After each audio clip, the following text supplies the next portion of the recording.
ತಾಳವೇ ಪ್ರಧಾನವಾದ ತಾಳ ಅಂದರೆ ಎಷ್ಟು ತಾಳದ ಹೆಜ್ಜೆಗಳನ್ನು ಹೋಗೋದು ಬಹುದೂರದ ದಾರಿ ಥರ ಕಾಣ್ತಾ ಇದೆ. ಅಷ್ಟು ತಾಳದ ಗತಿಗಳು ಕರ್ನಾಟಕ ಸಂಗೀತದ ಅತ್ಯಂತ ಆದಿಮ ರಚನೆಗಳಂತೆ ಕಾಣಿಸ್ಬರುವ ಈ ರಚನೆಗಳನ್ನು ನಾನು ಗ್ರಹಿಕೆಯಲ್ಲಿ ಮಿತಿ ಇದ್ರೆ ತಿದ್ದುಕೊಳ್ಳಿಕ್ಕೆ ನಾನು ಸಿದ್ಧನಿದ್ದೇನೆ. ಆ ಗ್ರಹಿಕೆಯಲ್ಲಿ ನೋಡಿದರೆ ಕರಡೆ ಮಜಲು ಇಡೀ ನಾಡಿನ ಬಹಳ ದಟ್ಟವಾದ ಜನಪದೀಯವಾದ ತಾಳದ ಚಲನೆಯ ಅತ್ಯಂತ ಅದ್ಭುತವಾದ ಜನಪದ ವಾದ್ಯಮೇಳ ಪ್ರಕಾರ. ಆ ವಾದ್ಯಮೇಳ ಪ್ರಕಾರದ ಇಡೀ ಕರ್ನಾಟಕವನ್ನು ಆವರಿಸಿರೋದು ಕಾಣಸಿಗುತ್ತೆ. ಅದರಲ್ಲಿ ಉತ್ತರ ಕರ್ನಾಟಕ ಅಂತೂ ಕರಡೆ ಮಜಲನ್ನು ಹೊರತು ಚಲನೆಯೇ ಇಲ್ಲ ಅನ್ನೋಷ್ಟು ಮುಖ್ಯವಾದ್ದು. ಅದರಿಂದ ಜಗ್ಗಲಿಗೆ ಮೇಳ, ಹಲಗೆ ಮೇಳ, ಸಂಪ್ರದಾನಿ ಮೇಳ, ಡೊಳ್ಳು ಮೇಳದವರೆಗೂ ಆ ಮಜಲಿನ ಕರಡೆ ಮಜಲಿನ ತಾಳಗತಿಯ ಚಲನೆಗಳ ಪ್ರಯೋಗ ಅದ್ಭುತವಾಗಿ ಇಂದು ಸಂಚಾರ ಆಗ್ತಾ ಇದೆ. ಅದರ ಬಹಳ ದೊಡ್ಡ ಪ್ರತಿನಿಧಿ ನಮ್ಮ ಲೆಂಕಪ್ಪ ಭಜಂತ್ರಿ ಅವರು. ಲೆಂಕಪ್ಪ ಭಜಂತ್ರಿ ಅವರು ತಾಳಗಳನ್ನು ಲೆಕ್ಕ ಹಾಕೋದಕ್ಕಿಂತ ಮುಖ್ಯವಾಗಿ ಮನಸ್ಸಲ್ಲೇ ಅವ್ರ ಜೊತೆಗೆ ತಾಳ ಲೀನ ಆಗಿ ಹೋಗ್ಬಿಟ್ಟಿದೆ. ತಾಳವನ್ನು ಹುಸಿ ಹೊಡೆದು ಮೈಂಡ್ಗೊಳ್ತಾ ಇತ್ತು.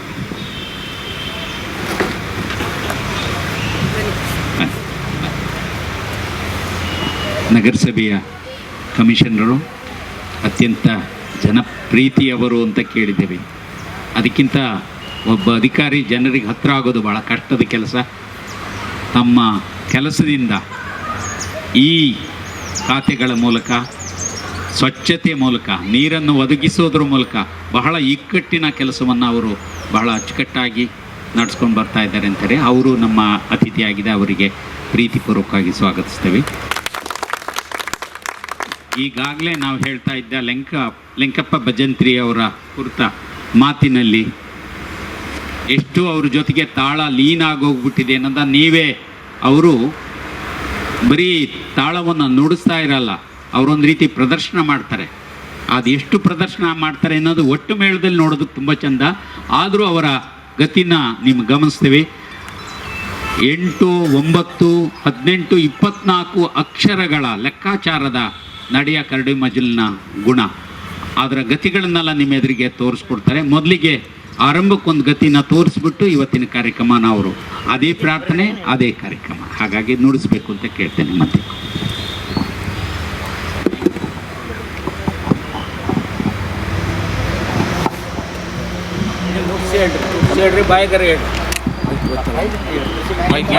ಕೈಯಾಗ ತಮಟೆಯಲ್ಲಿ ಕೇಳಕ್ ಭಾಳ ಚಲೋ ನುಡಿಸ್ತೀರಾ?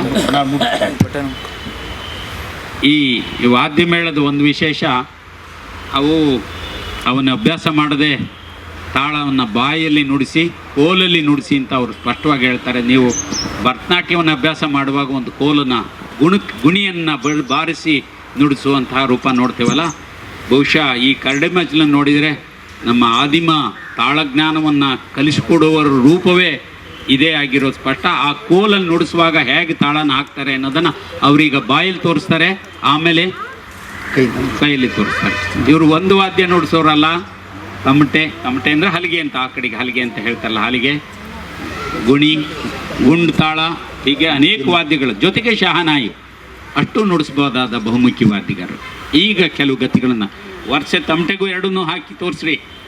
ತಮಟೆನೇ ತರಿಸ್ಕೊಳ್ಳಿ, ಸ್ವಲ್ಪ ಅದನ್ನು ಬೆಚ್ಚ ಮಾಡ್ತಾರೆ. ಆಯ್ತು, ಬೆಚ್ಚಗಾದ ಕೂಡಲೇ ತರ್ತಾರೆ. ಈಗ ಹೇಳ್ರಿ, ಏನಾರು ಹೇಳೋದಿದ್ರು ಹೇಳ್ರಿ. ಈಗ ನಮ್ಮ ಒಂದು ಪರಿಚಯವನ್ನು ನಮ್ಮ ಗುರುಹಿರಿಯರಿಗೆ ನಾನು ಮಾಡಿಕೊಡ್ತೀನಿ. ಹೀಗೆ ಜಾನಪದ ಲೋಕ ಅಂತಂದರೆ ಮತ್ತು ಜಾನಪದ ಕಲಾವಿದರಿಗೆ ಮತ್ತು ಒಂದು ತಾಯೇ ತಂದೆ ಇದ್ದಂಗೆ ಅಂತ ನಾವು ಒಂದು ಅನಿಸಿಕೆ. ಈಗ ನಮ್ಮ ನಾಗೇಗೌಡರು ಅಂತಂದರೆ ಬಹಳ ಒಳ್ಳೆ ಕಲಾವಿದರು ಮತ್ತು ನಮ್ಮ ಜಾನಪದ ಅಕಾಡೆಮಿಗೆ ಅಧ್ಯಕ್ಷರಾಗಿ ಕೆಲಸ ಮಾಡಿ ಮತ್ತು ಅವರ ಒಂದು ಕಾರ್ಯಕ್ರಮವನ್ನು ಹಮ್ಮಿಕೊಂಡಿದ್ದಕ್ಕೆ ನಮಗೆ ಭಾಳ ಒಂದು ಖುಷಿ, ಒಂದು ಅದ್ಧೂರಿಯ ನಮಗೆ ಒಂದು ಅಭಿಮಾನ. ಹೀಗೆ ನಾವು ಒಂದು ವಾದ್ಯಗಳನ್ನು ಕಲಿಬೇಕಾದಾಗಿನೋ, ನಾನು ಹುಟ್ಟಿ 10 ವರ್ಷಗಳಿಂದನೂ ನಮ್ಮ ಕಲೆಯನ್ನು ಯಾವ ಥರ ಕಲಿಬೇಕಂತಂದಾಗಿನೋ ಮತ್ತು ಶನೆ ಕಲಿಬೇಕಾದ್ರೆ ನಾವು ಸ್ಪಷ್ಟವಾಗಿ ನಮ್ಮ ಗುರು ಹೇಳ್ತಾನೆ, ಏನು ಅಂತ ಹೇಳ್ತಾನಂದರೆ ಸರಿ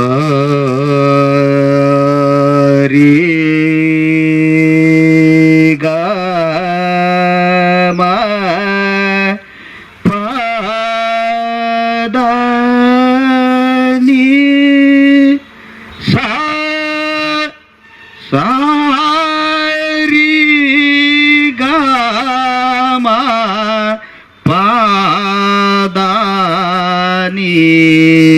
ಸ ಸಾರಿ ಗ ಪದ ನಿ ಸ ಸಾರಿ ಗ ಪದ ನಿ ಸ ಸರಿ ಗ ಪದ ನಿ ಸ ನಿ ದ ಪ ಮ ಗ ರಿ ಸ ಸರಿ ಗ ಪದ ನಿ ಸ ಸರಿಗಮ ಸರಿಗಮ ಸರಿಗಮ ಸರಿಗಮ ಸರಿಗಮ ಪದ ನಿ ಸ ನಿ ದ ಪ ಮ ಗ ರಿ ಸ ಸರಿಗಮ ಪದ ನಿ ಸ ನಿ ದ ಪ ಮ ಗ ರಿ ಸ ಪದ ಪ ಸ ಪದ ಪ ಮ ಗ ಮ ಗ ರಿ ರಿ ಗ ರಿ ಸ ಪದ ಪ ಸ ಪದ ಪ ಮ ಗ ಮ ಗ ರಿ ರಿ ಗ ರಿ ಸ ಪದ ಪ ಪ ಪ ಮ ಮ ಮ ಮ ಮ ಗ ಮ ಗ ರಿ ರಿ ಗ ರಿ ಸಾರಿ ಗ ಮ ಪ ಗ ಮ ಗ ರಿ ರಿ ಗ ರಿ ಸ.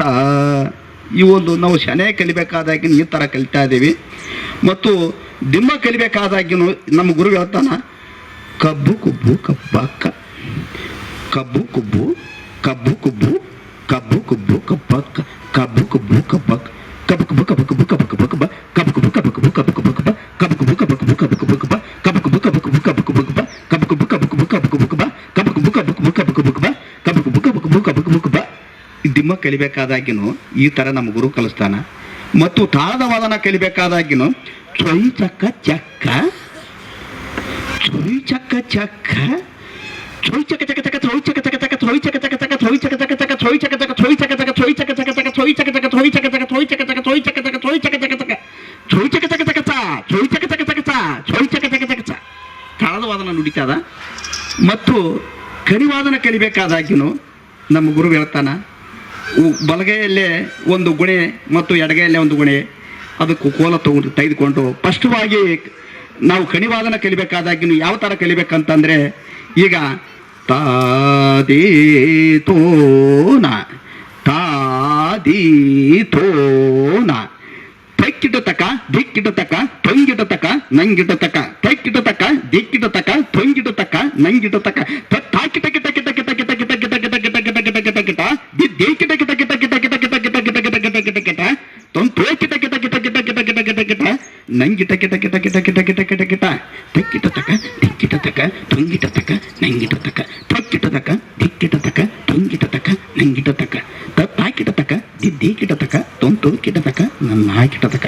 ಈ ಥರ ನಾವು ಕಣಿವಾದನ ಕಲಿಬೇಕಾದಾಗೇನು ಈ ಥರ ನಮ್ಮ ಗುರು ಹೇಳ್ತಾನೆ. ಆಮೇಲೆ ಶ್ರುತಿವಾದನ ನುಡಿತದ.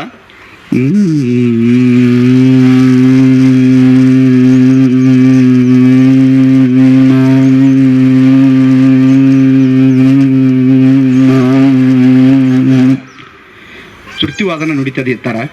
ಕಣಿವಾದನ ನಾವು ಅಂತೀವಿ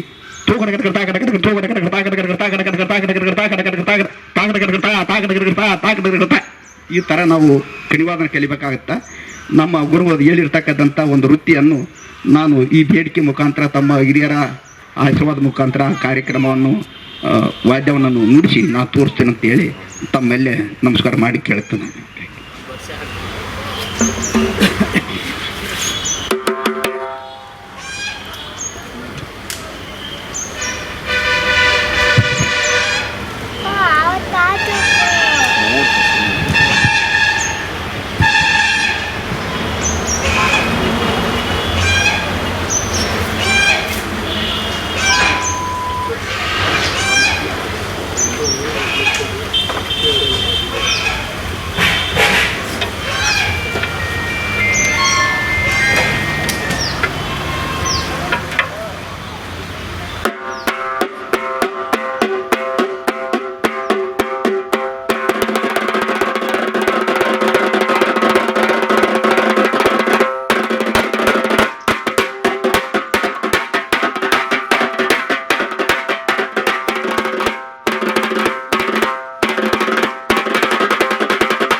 ಸಿಗ್ತದೆ.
ಲಿಂಕ್ ಭಜಂತ್ರಿಯವರ ವಾದ್ಯಗಳ ವರ್ಷಗಳನ್ನು ನೋಡಿದ್ರಿ.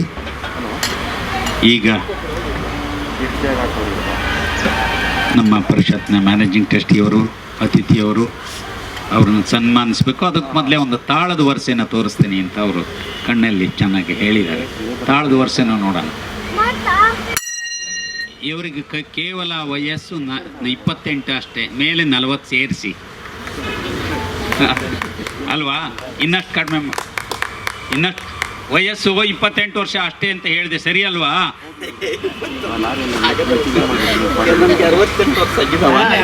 ನನಗೆ 68 ವರ್ಷ ಆಗಿದೆ. 28 ಮೇಲ್ 40 ಒಂದೇ ಅಷ್ಟೇ.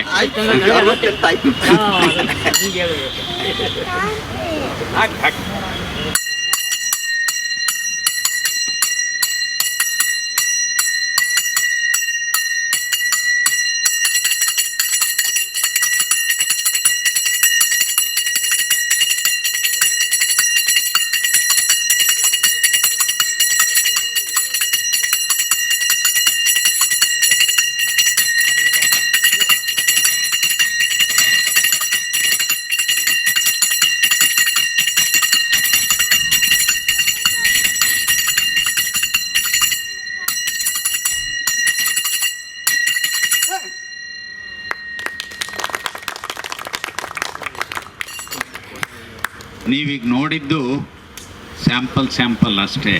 ಇದು ಏನಾಗಿದೆ, ಅದು ಒಟ್ಟು ಮಜಲು ಮೇಳ. ಶಹನ ಇರುತ್ತೆ, ಅವರು ಹಲ್ಗೆ ನುಡಿಸ್ತಾರೆ, ದಿಮ್ ಇರ್ತದೆ, ಚೌಗಾಡ ಇರ್ತದೆ, ತಾಳ ಇರ್ತದೆ. ಆ ಮೇಳದ ಜೊತೆಗೆ ಕಟ್ಕೊಡೋ ಬೇರೆ ರೂಪ. ನೀವು ಒಂದೊಂದಾಗಿ ನೋಡಿದಾಗ ಅದು ಬೇರೆನೇ ಕಾಣಸಿಗುತ್ತೆ. ಒಟ್ಟು ಮೇಳದಲ್ಲಿ ಅವರಿಗೆ ಅವರು ನುಡಿಸುವಾಗ 2 ವಾದ್ಯ ನುಡಿಸಿದ್ರು. ವಾಸ್ತವವಾಗಿ 2 ಬೇರೆ ಬೇರೆ ಚಾಲು ಅನ್ನೋ ವಾದ್ಯ. ಆಗ ಆ ಎರಡನ್ನೂ ನುಡಿಸೋದು ಅಷ್ಟು ಸುಲಭ ಅಲ್ಲ ವಾದ್ಯಗಾರನಿಗೆ. 2 ಬೇರೆ ಬೇರೆ ದಾರಿಯ ನಡೆಗಳವು ಅಂಥವನ್ನ ನುಡಿಸಿ ತೋರಿಸಿದ್ದಾರೆ. ಮುಂದೆ ಅವ್ರ ಜೊತೆಗೆ ಮತ್ತಷ್ಟು ಅದ್ರ ಜೊತೆಗೆ ಸಂಚರಿಸೋಣ.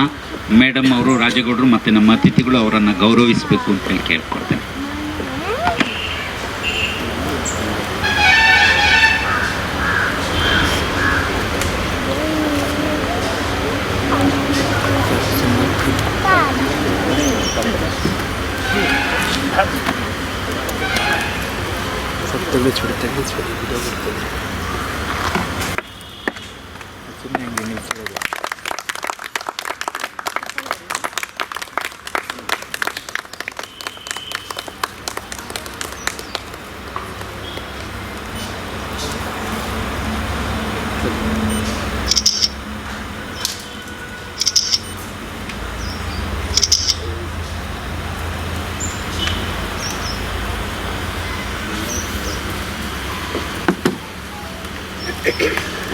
ಇದೇ ಸಂದರ್ಭದಲ್ಲಿ ನಮ್ಮ ಅತಿಥಿಗಳಾಗಿರುವ ಕೆ ಮಾಯಣ್ಣಗೌಡರವರು ಕೂಡ ನಮ್ಮ ರಾಜೇಗೌಡರು ಒಂದು ಗೌರವದ ಹಾರ ಮತ್ತು ಶಾಲನ್ನು ಅರ್ಪಿಸಬೇಕು ಅಂತ ಕೇಳ್ತೀನಿ.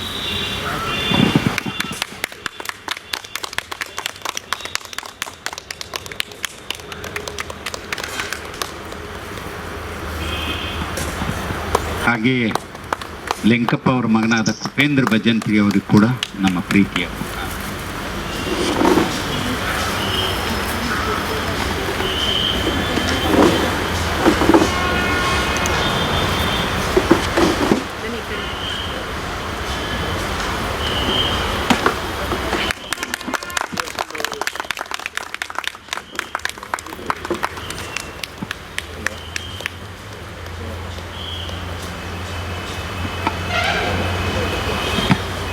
ಸಭೆಯನ್ನು ಉದ್ದೇಶಿಸಿ ನಾನಾಗಲೇ ಮಾಯಣ್ಣಗೌಡ್ರ ಮೇಲೆ ಕೊಚ್ಚಿತ್ತಾಗಿ ಹೇಳಿದ್ದೀನಿ.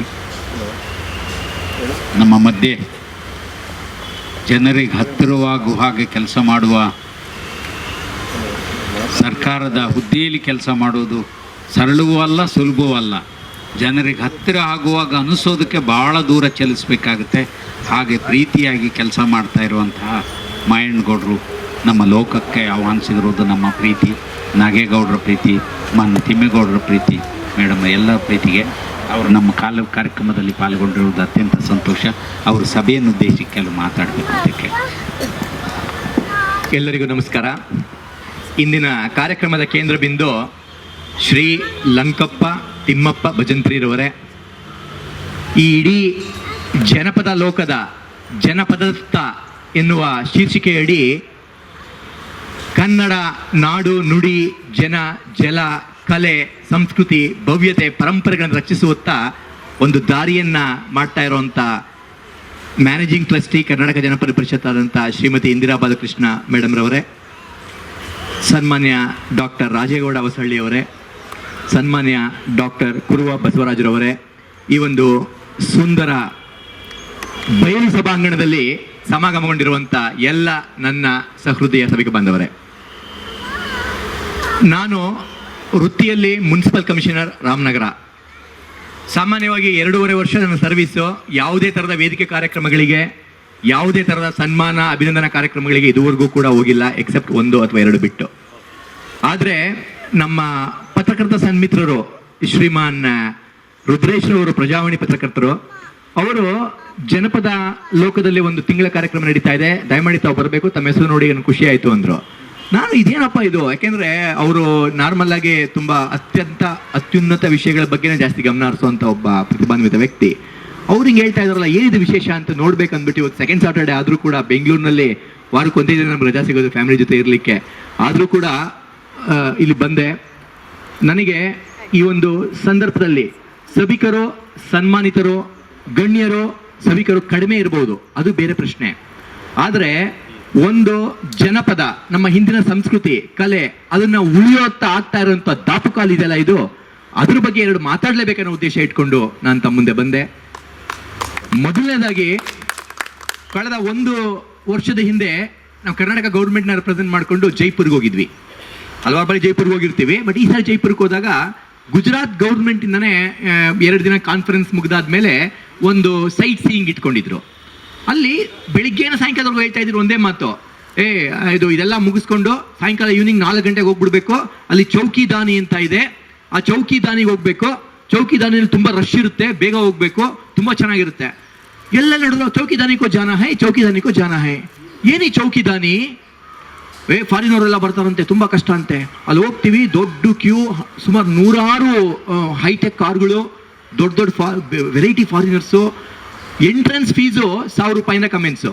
1000, 1500, 2000, 2500, 5000 ರಾಯಲ್ಲು, ಗೋಲ್ಡು ಈ ಥರ ಹೆಸರುಗಳು ಇಟ್ಬಿಟ್ಟು. ಆಮೇಲೆ ಏನು ಚೌಕಿದಾನಿ, ಇವನ್ ಗುಜರಾತ್ ಚೀಫ್ ಮಿನಿಸ್ಟರ್ ಕೂಡ ಸಾರೆ ಚೌಕಿದಾನಿಕೋ ವಿಸಿಟ್ ಕರ್ನಾ ಹೈ ಅಂತ ಅಂದ್ಬಿಟ್ಟು ಅವರು ಕೂಡ ಮೇಡಮ್ ಅವ್ರು ಹೇಳಿದರು. ಸೊ ಚೌಕಿದಾನಿಗೆ ಎಂಟ್ರಾದ್ವಿ ನಾವು. ಚೌಕಿದಾನಿ ಅಂದರೆ ಏನು? ಗುಜರಾತ್ ರಾಜ್ಯದ ಕಲೆ, ಸಂಸ್ಕೃತಿ, ಭವ್ಯತೆ, ಪರಂಪರೆ, ಅಲ್ಲಿನ ಇತಿಹಾಸವನ್ನ ಮಾಡುವ ನಮ್ಮ ಜಾನಪದ ಲೋಕದ ಸ್ವಲ್ಪ ದೊಡ್ಡನೆಯ ಮಾದರಿ ಅಷ್ಟೇ. ಆಗ ನನಗನ್ನಿಸ್ತು, ಅಯ್ಯೋ ದೇವರೇ, ಹಿತ್ತಲ ಗಿಡ ಮದ್ದಲ್ಲ, ನಾನು ರಾಮನಗರದಲ್ಲೇ ಇದ್ದೀನಿ, ನಮ್ಮ ಜಾನಪದ ಲೋಕದಲ್ಲಿ ನಾವು ಸಕ್ರಿಯವಾಗಿ ಪಾಲ್ಗೊಳ್ಳಕ್ಕಾಗ್ತಾ ಇಲ್ಲ. ಆದ್ರೆ ಇಲ್ಲಿ ನಾವು ಬರೇ ಕಂಪ್ಲೇಂಟ್ ಹೇಳ್ತೀವಿ, ನಾವು ಹಂಗುಳಿಸ್ಬೇಕು ಹಿಂಗುಳಿಸ್ಬೇಕು ಅಂತ. ಆದರೆ ನಮ್ಮ ಜಾನಪದ ಲೋಕದಲ್ಲೇ ನಾವು ಸಕ್ರಿಯವಾಗಿ ಪಾಲ್ಗೊಂಡಿಲ್ವಲ್ಲ ಅನ್ನೋ ಒಂದು ಗಿಲ್ಟ್ ಫೀಲಿಂಗು ಅವತ್ತು ಹೊಡಿತು. ಆ ಚೌಕಿದಾನಿಗೆ ಹೋದಾಗ ಅಲ್ಲಿ ಇದೇನೆ ಪ್ರತಿಯೊಂದೂ ಕೂಡ, ಅದು ಕಲೆ ಇರ್ಬೋದು, ಸಂಸ್ಕೃತಿ ಇರ್ಬೋದು, ಇದಿರ್ಬೋದು, ಕೊನೆಗೆ ಒಂದು ಭರ್ಜರಿ ಗುಜರಾತಿ ಸ್ಟೈಲಿ ಊಟ ಅಷ್ಟೇ. ಅದನ್ನ ನೋಡ್ಲಿಕ್ಕೆ ಸುಮಾರು 1000 ಮಂದಿ. ಆದರೆ ನಮ್ಮ ಕರ್ನಾಟಕದಲ್ಲಿ ನಾವು ಸ್ಥಾಪನೆ ಮಾಡಿರುವಂಥ ಜನಪದದತ್ತ, ಮರಳಿ ಜನಪದದತ್ತ ಅನ್ನೋ ಒಂದು ಶೀರ್ಷಿಕೆಯಡಿ ಸ್ಥಾಪನೆ ಮಾಡಿರುವಂಥ ನಮ್ಮ ಜನಪದ ಲೋಕಕ್ಕೆ ಕಲೆ ಸಂಸ್ಕೃತಿಗಳನ್ನು ಉಳಿಸುವಂಥ ಒಂದು ಭವ್ಯ ಪರಂಪರೆಯ ಕೆಲಸದಲ್ಲಿ ಯಾತಕ್ಕೆ ನಾವೆಲ್ಲ ಸಕ್ರಿಯವಾಗಿ ಪಾಲ್ಗೊಳ್ತಾ ಇಲ್ಲ ಅನ್ನೋ ಒಂದು ವಿಚಾರ ಕೂಡ ಅಲ್ಲಿ ಬರಲಿಕ್ಕೆ ಆರಂಭ ಆಯಿತು.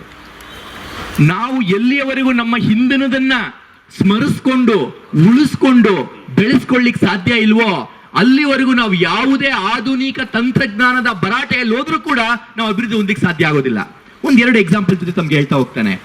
ನೋಡಿದ್ದು ಅದೊಂದು ವಾಟ್ಸಪ್ ಮೆಸೇಜಲ್ಲಿ ನೋಡಿದ್ದು, ಒಂದು ಕಡೆ ಇದು ವಾಟರ್ ಮೆಲನ್ ಗೊತ್ತಲ್ಲ, ಕಲ್ಲಂಗಡಿ ಹಣ್ಣನ್ನ ದಪ್ಪ ಗಾತ್ರದ್ದು ಸಣ್ಣ ಗಾತ್ರ ಕಲ್ಲಂಗಡಿ ಹಣ್ಣು ತಂದೆ. ಅಲ್ಲಿ ಊರಿನ 10 ಎಕರೆನಲ್ಲಿ ಒಳ್ಳೆ ತುಂಬಾ ಎಕ್ಸ್ಪೋರ್ಟ್ ಕ್ವಾಲಿಟಿ ಕಲ್ಲಂಗಡಿ ಹಣ್ಣು ಬೆಳೀತಾ ಇದ್ರಂತೆ. ನಿಜವಾದ ನಡೆದಿರೋ ಘಟನೆಯ ಪ್ರತಿರೂಪ. ಕಲ್ಲಂಗಡಿ ಹಣ್ಣಲ್ಲಿ ಕಲ್ಲಂಗಡಿ ಹಣ್ಣು ತಿನ್ನೋ ಸ್ಪರ್ಧೆ ಮಾಡ್ತಾ ಇದ್ರಂತ ಅವರು ಯಜಮಾನ್ರು. ಕಲ್ಲಂಗಡಿ ಹಣ್ಣು ತಿನ್ನೋ ಸ್ಪರ್ಧೆ ಮಾಡ್ಬೇಕಾದ್ರೆ 100 ಜನ ಹುಡುಗರು, ಸ್ಕೂಲ್ ಹುಡುಗರಿಗೆ ಇಡ್ತಾ ಇದ್ರದು.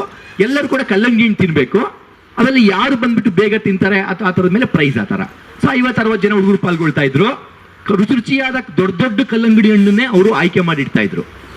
ಕಂಡೀಷನ್ ಏನಪ್ಪಾ ಅಂದ್ರೆ, ಕಲ್ಲಂಗಡಿ ಹಣ್ಣು ತಿಂದ ಮೇಲೆ ಆ ಕಲ್ಲಂಗಡಿ ಹಣ್ಣು ಬೀಜನ ಒಂದು ಸಪರೇಟ್ ಪಾತ್ರೆನಲ್ಲಿ ಉಗಿಬೇಕು. ಇದೇನಿದ್ ಕಾಂಪಿಟೇಷನ್. ಆಮೇಲೆ ಅದ್ರ ಪ್ರೈಸ್ ಎಲ್ಲ ಕೊಡ್ತಾ ಇದ್ರು. ಆ ಉಗಿದಂತ ಬೀಜ ಇರುತ್ತಲ್ಲ, ಆ ಬೀಜನ ಮತ್ತೆ ಮುಂದೆ ನಾಟಿ ಮಾಡಿಬಿಟ್ಟು ಮತ್ತೆ ದೊಡ್ಡ ಗಾತ್ರ ಕಲ್ಲಂಗಡಿ ಹಣ್ಣು ಬೆಳೀತಾ ಇದ್ರೆ ಎಕ್ಸ್ಪೋರ್ಟ್ ಹೋಗ್ತಾ ಇತ್ತು. ಇದೇ ತರ ವಂಶ ಪಾರಂಪರ್ಯವಾಗಿ 10-20 ವರ್ಷಗಳ ಕಾಲ ನಡ್ಕೊಂಡು ಬರ್ತಾ ಇತ್ತು. ಒಳ್ಳೆ ದುಡ್ಡು ಬಂತು, ಎಲ್ಲ ಮಾಡ್ತಾ ಇದ್ರು.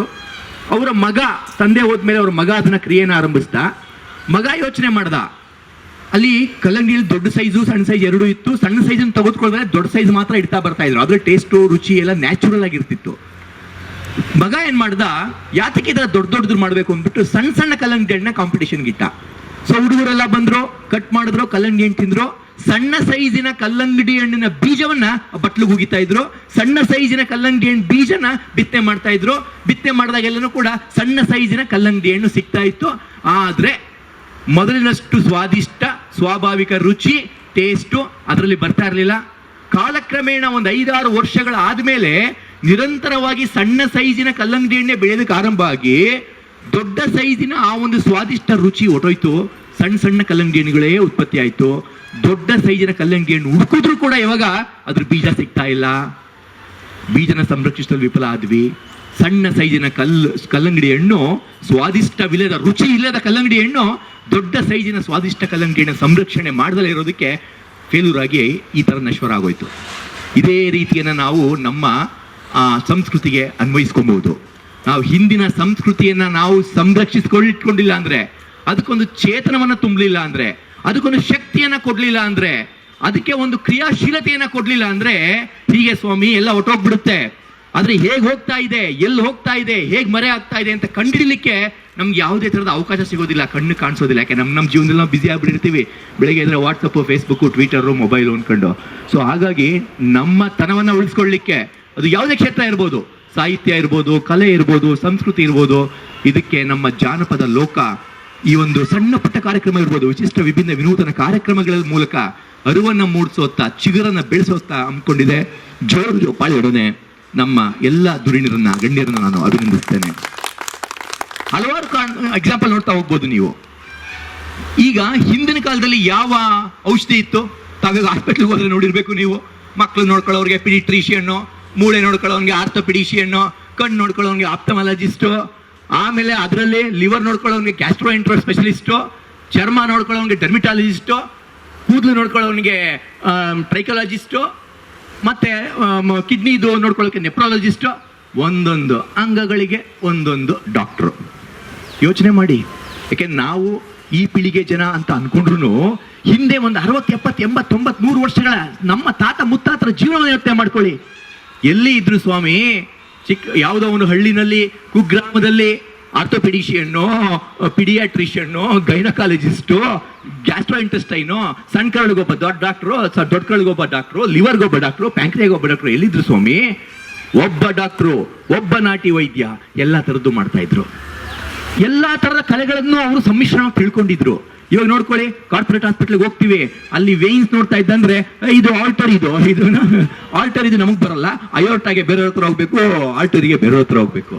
ಸೊ ಹಾಗಾಗಿ ಒಂದು ವಿಶೇಷವಾದ ಜ್ಞಾನ ಭಂಡಾರ ನಮ್ಮ ಪೂರ್ವಜರ ಹತ್ರ ಇದೆ. ಅದನ್ನ ಉಳಿಸ್ಕೊ ಬೆಳೆಸ್ಕೊಳ್ಳೋ ಹತ್ರ ನಾವು ಹೋಗ್ಬೇಕು. ಉದಾಹರಣೆಗೆ ಅದೇ ಇವಾಗ ಏನಾಯ್ತು, ಇವಾಗ ಉಲ್ಟಾ ಆಗ್ತಾ ಬಂತು. ಈಗ ಜನ ಎಲ್ಲ ಅಲೋಪತಿ ಮೆಡಿಸಿನ್ ಬಿಟ್ಬಿಟ್ರು, ಈಗ ನ್ಯಾಚುರೋಥೆರಪಿ ಹತ್ರ ಬಂದಿದ್ದಾರೆ. ತಾವೆಲ್ಲ ನೋಡಿರ್ಬೇಕು. ಇವನ್ ಡೆಲ್ಲಿ ಚೀಫ್ ಮಿನಿಸ್ಟರ್ ಕೂಡ ಜಿಂದಾಲ್ ಹಾಸ್ಪಿಟ್ಲಿಗೆ ಬರ್ತಾರೆ. ಆಯುರ್ವೇದಿಕ್ ಹಾಸ್ಪಿಟಲ್ ಫೇಮಸ್ ಆಯ್ತು, ಹೋಮಿಯೋಪತಿ ಫೇಮಸ್ ಆಯ್ತು, ಯೋಗ ಥೆರಪಿ ಫೇಮಸ್ ಆಯ್ತು, juice therapy, mud therapy, ceramic therapy, mirror therapy ಅಂತ ಇದೆ, ಜ್ಯೂಸ್ ಥೆರಪಿ, ವೆರೈಟಿ. ಅಂದ್ರೆ ವಿಧವಾದ ಜ್ಯೂಸ್ಗಳನ್ನ ಸೇವಿಸುವುದೇ ನಿಮ್ಮ ಆರೋಗ್ಯ ಸರಿ ಇಟ್ಕೋಬಹುದು. ವಿವಿಧ ತರದ ಮಣ್ಣಿನ ಲೇಪನವನ್ನು ಮಾಡ್ಕೊಳ್ಳೋದ್ರೆ ನೀವು ಸರಿ ಹೋಗ್ಬೋದು. ಸೂರ್ಯನ ಕಿರಣಗಳನ್ನ ವಿವಿಧ ಆಂಗಲ್ ಪಡೆಯೋದ್ರೆ ನಿಮ್ಮ ಆರೋಗ್ಯ ಸುಧಾರಿಸ್ಕೊಳ್ಬಹುದು. ಇದೆಲ್ಲನೂ ಕೂಡ ಯಾವ್ದು ಸ್ವಾಮಿ? ಇದೇ ಜಾನಪದ. ಜಾನಪದ ಅಂತಂದ್ರೆ ಬರೀ ಒಂದು ಕಲೆ ಸಾಹಿತ್ಯ ಮಾತ್ರ ಅಲ್ಲ. ಹಿಂದೆ ತಲತಲಾಂತರದಿಂದ ಅಲಿಖಿತವಾಗಿ ಏನು ಸ್ಟೋರ್ ಮಾಡ್ಕೊಂಡು ಬಂದಿದ್ದಾರೆ ಜ್ಞಾನ, ಆ ಜ್ಞಾನ ಭಂಡಾರವೇ ಜಾನಪದ. ಆದ್ರಿಂದ ಅದು ಆರೋಗ್ಯ ಕ್ಷೇತ್ರ ಇರ್ಬೋದು, ವಿದ್ಯಾಕ್ಷೇತ್ರ ಇರ್ಬೋದು, ಪ್ರತಿಯೊಂದನ್ನು ಕೂಡ ನಾವು ಉಳಿಸ್ಬೇಕಾಗಿದೆ, ಬೆಳೆಸಬೇಕಾಗಿದೆ. ಮತ್ತು ಉಳಿಸಿ ಬೆಳೆಸುವಂತ ಒಂದು ಪ್ರಯತ್ನ ಮಾಡ್ತಾ ಇರುವಂತ ಸನ್ಮಾನ್ಯ ಧುರೀಣರ ಸಂಘ ಸಂಸ್ಥೆಗಳ ಜೊತೆ ನಾವು ಕೈ ಜೋಡಿಸಬೇಕಾಗಿದೆ. ಮತ್ತೊಮ್ಮೆ ಮಗದೊಮ್ಮೆ ಅಭಿನಂದನೆಯನ್ನ ಸಲ್ಲಿಸ್ತೇನೆ. ಮುಂದೆ ಹಲವಾರು ಹಂತಗಳಲ್ಲಿ ನಾವು ಇದನ್ನು ನೋಡ್ತಾ ಹೋಗ್ಬೋದು. ಉದಾಹರಣೆಗೆ ನಾವು ಯೋಗ ಅಂತ ಹೇಳ್ತೀವಿ, ಯೋಗಿಕ್ ಯೋಗ, ಧ್ಯಾನ, ಮೆಡಿಟೇಷನ್ ಅಂತ ಹೇಳ್ತೀವಿ. ಅದನ್ನೇ ಬಂದ್ಬಿಟ್ಟು ಏರೋಬಿಕ್ ಫಾರ್ಮ್ಸ್ ಅಲ್ಲಿ ಈಗ ಬೇರೆಯವರು ಬಾರೋ ಮಾಡ್ತಾ ಇದ್ದಾರೆ. ಸ್ವಾಮಿ, ಒಂದಾನೊಂದು ಕಾಲದಲ್ಲಿ ಹಸುವಿನ ಸಗಣಿ ಹಾಕ್ಬಿಟ್ಟು ನಾವೇನ್ ಮಾಡ್ತಾ ಇದ್ವಿ, ಮಾಮೂಲಿ ಗೊಬ್ಬರ ಹಾಕ್ಬಿಟ್ಟು ಬೆಳೆಗಳನ್ನ ಬೆಳೀತಾ ಇದ್ವಿ. ಈಗ ಅದಕ್ಕೆ ಆರ್ಗ್ಯಾನಿಕ್ ಫುಡ್ ಅಂತ ಹೆಸರು ಕೊಟ್ಟಿದ್ದಾರೆ. ತಮಗೆಲ್ಲ ಗೊತ್ತಿದೆ. ನಾವೆಲ್ಲ ಮತ್ತೆ ವಾಪಸ್ ಹೋಗ್ತಾ ಇದೀವಿ ಜನಪದಕ್ಕೆ, ಬಟ್ ಬೇರೊಂದು ದಿಕ್ಕಿನಲ್ಲಿ ಹೋಗ್ತಾ ಇದೀವಿ ಅಷ್ಟೇನೆ. ಈಗ ಮೊದಲೆಲ್ಲ ಏನ್ ಮಾಡ್ತಾ ಇದ್ವಿ, ಯಾವುದೇ ಕೆಮಿಕಲ್ ಫುಡ್ ತಿನ್ಬಿಡ್ತಾ ಇದ್ವಿ. ಇವಾಗ ಹೋದಂದ್ರೆ ಆರ್ಗಾನಿಕ್ ಫುಡ್ ತಾವೆಲ್ಲ ನೋಡಿರ್ಬೇಕು. ಕೊಂಡಿದ್ರು ಅಂತ ಕಾಣಿಸ್ತಾ ಇದೆ ನನಗೆ. ಇದಕ್ಕಿಂತ ದೊಡ್ಡ ವೇದಿಕೆ ಅವ್ರಿಗೆ ಅಗತ್ಯ ಅನ್ನಿಸ್ತು. ಅವ್ರ ತಹ ಸ್ಪೀಡು ನನಗೆ ಪ್ರೀತಿ ಅನ್ನಿಸ್ತು. ಇವರು ಈ ಜಿಲ್ಲೆ ಇನ್ನಷ್ಟು ಅವರನ್ನು ದುಡಿಸ್ಕೋಬೇಕು. ಅವ್ರ ಕ್ರಿಯಾಶೀಲತೆಯನ್ನು ನಗರಸಭೆಗೆ ದುಡಿಸ್ತಾ ಇದ್ದಾಗೆ ಅವರ ಗ್ರಹಿಕೆನೂ ಎಲ್ಲರೂ ದುಡಿಸ್ಕೋಬೇಕು. ಅಷ್ಟು ಪ್ರಮಾಣವಾಗಿ ದುಡಿಸ್ಕೊಂಡಿದೆ ಅನಿಸಿಲ್ಲ. ಅವರ ಉತ್ಸಾಹತಃ ಪ್ರೀತಿಯದು ಮತ್ತಷ್ಟು ಅವ್ರ ಜೊತೆಗೆ ಅಂದ್ಕೊಂಡು ನಮ್ಮ ಕಾರ್ಯಕ್ರಮಕ್ಕೆ ಬಂದು ನಮ್ಮನ್ನು ಮತ್ತಷ್ಟು ತಳಕ್ಕೆ ನಿಲ್ಲಿಸಿದ್ರಲ್ಲ, ಅದು ನಮ್ಮ ಪ್ರೀತಿಯದು. ಅವರಿಗೆ ನಮ್ಮ ಧನ್ಯವಾದಗಳು. ಸಭೆಯನ್ನು ಉದ್ದೇಶಿಸಿ ನಮ್ಮ ಗೌರವ ಕಾರ್ಯದರ್ಶಿಗಳಾದ ಡಾಕ್ಟರ್ ರಾಜಗೌಡ ಹೊಸಳ್ಳಿಯವರು ಕೆಲವು ಮಾತುಗಳನ್ನ ಆಡಬೇಕು ಅಂತೇಳಿ.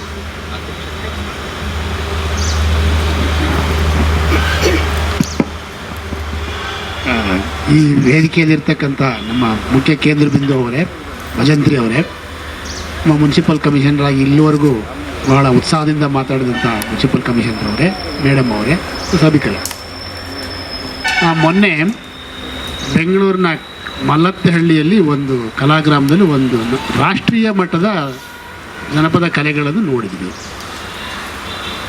ಅಲ್ಲಿ ಕೋಟ್ಯಾಂತರ ರೂಪಾಯಿ ಖರ್ಚು ಮಾಡಿದರು. ಆದರೆ ಅದರಲ್ಲಿ ಬಂದಂಥ ಒಂದು ಉತ್ತೀರ್ಣ ಏನಿದೆ ಅದು ಭಾಳ ಸಮಾಧಾನ ಅನ್ನಿಸ್ಲಿಲ್ಲ. ಅದು ಯಾಕೆ ಆಗುತ್ತೆ ಅಂತಂದರೆ, ಆಗಲೇ ಜನಪದ ಕಲೆಗಳು ಈಗಾಗಲೇ ಒಂದು ಜನ್ರೇಷನ್ ದಾಟಿ ನಿಲ್ಲುವ ಸ್ಥಿತಿಗೆ ಬಂದಿದ್ದಾವೆ.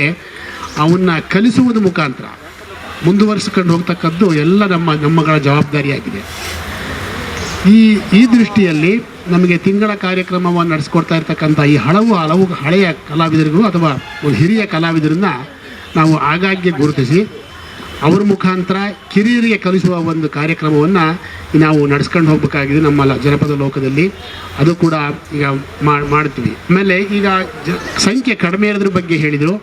ನಮ್ಮ ಕುರುಬ ಬಸವರಾಜಿಗೆ ಹೇಳ್ತಾ ಇದ್ದೀವಿ ಮೆಸೇಜ್ ಮುಖಾಂತರ, ಅಥವಾ ನಮ್ಮ ಈಗಾಗಲೇ ಬಂದಿರತಕ್ಕಂಥ ನಾಳೆ ಇರ್ತಕ್ಕಂಥ ನಮ್ಮ ತರಬೇತಿಗಳನ್ನು, ಅಂದರೆ ಈಗ ಡಿಪ್ಲೊಮಾ ಸ್ಟೂಡೆಂಟ್ಸ್ 30-40 ಜನ ಇದ್ದಾರೆ, ಅದು ಇವತ್ತಿಗೆ ಪ್ರೀಪೋನ್ ಮಾಡೋಕ್ಕಾಗುತ್ತಾ ಅಂತ ಕೂಡ ಆಲೋಚನೆ ಮಾಡಿ ವರದಿ ಕೊಡಬೇಕು ಅಂತ ಹೇಳಿ ನಾನು ಈ ಮೂಲಕ ಹೇಳೋದಕ್ಕೆ ಇಷ್ಟಪಟ್ಟು ನಾನು ಮಾತು ಮುಗಿಸ್ತೇನೆ.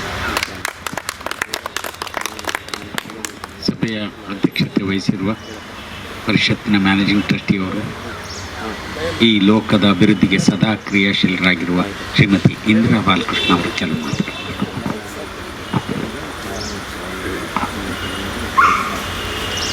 ವೇದಿಕೆಯ ಮೇಲಿರುವಂಥ ಈ ದಿನದ ಜಾನಪದ ಸಿರಿಯಾದ ಶ್ರೀ ಲಂಕೆಪ್ಪ ತಿಮ್ಮಪ್ಪ ಭಜಂತ್ರಿಯವರೇ, ಮುಖ್ಯ ಅತಿಥಿಯಾಗಿ ಆಗಮಿಸಿರುವಂಥ ಶ್ರೀ ಕೆ ಮಾಯಣ್ಣಗೌಡ್ರೆ, ಆಯುಕ್ತರು ರಾಮನಗರ, ನಮ್ಮ ಪರಿಷತ್ತಿನ ಗೌರವ ಕಾರ್ಯದರ್ಶಿಗಳಾದಂಥ ಡಾಕ್ಟರ್ ರಾಜೇಗೌಡ ಹೊಸಳ್ಳಿಯವರೇ, ನಮ್ಮ ಆಡಳಿತಾಧಿಕಾರಿಯಾದಂಥ ಶ್ರೀ ಕುರುವ ಬಸವರಾಜ್ ಅವರೇ, ರಾಮನಗರ ಜಿಲ್ಲಾಧ್ಯಕ್ಷರಾದಂಥ ಶ್ರೀ ರಾಮೇಗೌಡ್ರೆ, ಹಾಗೂ ಇಲ್ಲಿ ನೆರೆದಿರುವಂಥ ಎಲ್ಲ ಜಾನಪದ ಸಿರಿಗಳ ಅತಿಥಿಗಳು. ಯಾಕೆಂತಂದರೆ ಇಲ್ಲಿರುವೆಲ್ಲ ಒಂದು ಬಳಗ ಸೃಷ್ಟಿಯಾಗಿದೆ. ಈಗ ನಮ್ಮ ಜಾನಪದ ಸಿರಿ ಕಾರ್ಯಕ್ರಮಕ್ಕೆ ಒಂದು ಬಳಗ ಸೃಷ್ಟಿಯಾಗಿದೆ. ಪ್ರತಿ ಜಾನಪದ ಸಿರಿ ಕಾರ್ಯಕ್ರಮದಲ್ಲೂ ನಾವು ಅವರು ಬರ್ತಾ ಇರೋದು ನೋಡಿದ್ರೆ ನಮಗೆ ನಿಜವಾಗ್ಲೂ ಖುಷಿ ಆಗುತ್ತೆ. ಈಗ ತಾನೇ ಮಾಯಣ್ಣಗೌಡರು ಜಾನಪದದ ಬಗ್ಗೆ, ಕೆಲವು ಬೇರೆ ವಿದ್ಯಮಾನಗಳ ಬಗ್ಗೆ ಭಾಳ ಚೆನ್ನಾಗಿ ಮಾತಾಡಿದ್ರು. ಅವ್ರು ಹೇಳಿದ್ರು ಚೌಕಿದಾನಿ ಅಂತ. ಅಲ್ಲಿಗೆ ನಾನು ಕೂಡ ಹೋಗಿದ್ದೀನಿ. ಚೌಕಿದಾನಿ ಏನೂ ಇಲ್ಲ, ಇದೇ ರೀತಿಯ ಅಲ್ಲಿಯ ಒಂದು ಸಂಸ್ಕೃತಿಯನ್ನು ಬಿಂಬಿಸುವಂಥದ್ದು. ಒಂದು ಡಿಫ್ರೆನ್ಸ್ ಏನು ಅಂದರೆ ಅದು ಒಂದು ಪ್ರೈವೇಟ್ ಆರ್ಗನೈಸೇಷನ್. ಸೊ ಹಾಗಾಗಿ ಅದನ್ನು ಒಂದು ಕಮರ್ಷಿಯಲ್ ಆಗಿ ಅವರು ನಡೆಸ್ಕೊಂಡು ಹೋಗ್ತಾ ಇದ್ದಾರೆ. ಹಾಗೆ ಹಣನೂ ಕೂಡ ಅಷ್ಟೇ ಕಲೆಕ್ಟ್ ಮಾಡ್ತಾರೆ, ಅದೇ ರೀತಿ ಅದರ ಬಗ್ಗೆ ಆಗ್ತಾ ಇದ್ದಾರೆ. ನಮ್ಮ ಒಂದು ಸಂಸ್ಥೆ ಒಂದು ಚಾರಿಟಬಲ್ ಆರ್ಗನೈಸೇಷನ್. ನಾವು ಇದನ್ನು ದುಡ್ಡಿಗೋಸ್ಕರವಾಗಲಿ ಯಾವುದೇ ರೀತಿಯ ಒಂದು ಆಶೋತ್ತರಗಳನ್ನು ಇಟ್ಕೊಂಡು ಸಂಸ್ಥಾಪಕರು ಮಾಡಲಿಲ್ಲ. ನಾಗೇಗೌಡರು 25 ವರ್ಷಗಳ ಮುಂಚೆ ಈ ಚೌಕಿದಾನಿ ಇನ್ನೂ ಅವಾಗ ಅಸ್ತಿತ್ವಕ್ಕೆ ಬಂದಿತ್ತೋ ಇಲ್ವೋ ಗೊತ್ತಿಲ್ಲ, ಆದರೆ ಅವರ ದೂರದೃಷ್ಟಿಯ ಫಲ ಎಷ್ಟಿತ್ತು ಅಂತ ಹೇಳಿದ್ರೆ ಆ ಚೌಕಿದಾನಿಯ ಒಂದು ಶೈಲಿಯಲ್ಲಿ ಈ ಜಾನಪದ ಲೋಕವನ್ನು ಸೃಷ್ಟಿ ಮಾಡಿದ್ದಾರೆ. ಇದು ದಿನೇ ದಿನೇ ಇದು ಅಭಿವೃದ್ಧಿವಂತ ಇದೆ. ಅದಕ್ಕೆಲ್ಲ ಕಾರಣ ನೀವುಗಳು ಅಂತ ಹೇಳಿ ನಾನು ಭಾವಿಸಿದ್ದೇನೆ. ಅದಲ್ಲದೆ ಈ ದಿವಸ ನಮ್ಮ ಭಜಂತ್ರಿ ಅವರ ಒಂದು ಬಯೋಡೇಟಾ ನೋಡುವಾಗ ಸಾಕಷ್ಟು ಒಂದು ಸಾಧನೆಯನ್ನು ಮಾಡಿದ್ದಾರೆ. ರಾಜ್ಯೋತ್ಸವ ಪ್ರಶಸ್ತಿ ಗಳಿಸಿದ್ದಾರೆ, ಕರ್ನಾಟಕ ಜಾನಪದ ಅಕಾಡೆಮಿ ಪ್ರಶಸ್ತಿ ಗಳಿಸಿದ್ದಾರೆ. ನಮ್ಮ ಪ್ರಶಸ್ತಿ ಯಾಕೆ ಇವ್ರಿಗೆ ಹೋಗಿಲ್ಲ ಅಂತ ನಾನು ಬಸವರಾಜ್ ಅವ್ರನ್ನ ಕೇಳಿದೆ. ಯಾಕೆಂದರೆ ಇಲ್ಲಿಗೆ ಬಂದಂಥ ಎಲ್ಲರೂ ಕೂಡ ಮೊದಲ ಒಂದು ಹಂತ ಅಂತಂದರೆ ಜಾನಪದ ಪರಿಷತ್ತು ಗುರುತಿಸಿದೆ ಅಂದರೆ ಅದು ಒಂದು ರೀತಿಯ ಸರ್ಟಿಫಿಕೇಟ್ ಇದ್ದಾಗೆ, ಬೇರೆ ಹೆಚ್ಚಿನ ಒಂದು ಗೌರವಕ್ಕೆ ಪಾತ್ರ ಆಗಲಿಕ್ಕೆ ಅದೊಂದು ಅರ್ಹತೆ. ನಾನು ಇದೇ ಮೊದಲ ಬಾರಿಗೆ ಅವರ ಒಂದು ಈ ಭಜಂತ್ರಿ ಕಲೆಯನ್ನು ನಾನು ನೋಡ್ತಾ ಇದ್ದೇನೆ ಅಂತ ಹೇಳಿದ್ರು ತಪ್ಪಾಗಲಾರ್ದು. ಹಾಗಾಗಿ ಈ ದಿವಸ ಅವರು ನಮ್ಮಲ್ಲಿ ಬಂದಿರೋದು ನಮಗೆಲ್ಲ ಸಂತೋಷದ ವಿಷಯ. ಹಾಗೂ ಈಗ ತಾನೇ ನಮ್ಮ ಮಾಯಣ್ಣಗೌಡರು ಹೇಳಿದ್ರು, ನಮ್ಮ ರುದ್ರೇಶ್ರವರು ಹೇಳಿದ್ರಿಂದ ಬಂದ್ವಿ ಅಂತ. ಹೀಗೆ ಪ್ರತಿಯೊಬ್ಬರು ನಮ್ಮ ಈ ಜಾನಪದ ಸಿರಿಯ ಎಲ್ಲ ನಮ್ಮ ಸಂಪರ್ಕದಲ್ಲಿರೋರು ಪ್ರತಿ ವಾರ ಒಬ್ಬೊಬ್ಬರನ್ನ ನೀವು ಈಗ ಕರ್ಕೊಂಡು ಬಂದರೂ ಈ ಇಡೀ ಸಭಾಂಗಣವೇ ತುಂಬುತ್ತೆ ಅಂತ ಹೇಳಿ ನಾನು ಭಾವಿಸ್ತೇನೆ. ಮುಂದಿನ ಕಾರ್ಯಕ್ರಮಗಳಲ್ಲಿ ಹೆಚ್ಚು ಜನ ಇದರಲ್ಲಿ ಭಾಗವಹಿಸಲಿ, ನಮ್ಮಂಥ ಈ ಹಿರಿಯ ಕಲಾವಿದರಿಗೆ ಒಂದು ಸ್ಫೂರ್ತಿಯಾಗಲಿ ಅಂತ ಹೇಳಿ ಈಗ ನಮ್ಮ ಅತಿಥಿಯಾಗಿ ಆಗಮಿಸಿರುವಂಥ ಶ್ರೀ ಭಜಂತ್ರಿ ಅವರಿಂದನೇ ಅವರ ಒಂದು ಜೀವನ ವೃತ್ತಾಂತ, ಅವರ ಕಲೆಯ ಬಗ್ಗೆ ಮಾಹಿತಿಯನ್ನು ತಿಳ್ಕೊಳ್ಳೋಣ. ಇಲ್ಲಿ ಬಂದಿರುವಂಥ ನಿಮಗೆಲ್ಲರಿಗೂ ಕೂಡ ಧನ್ಯವಾದಗಳು.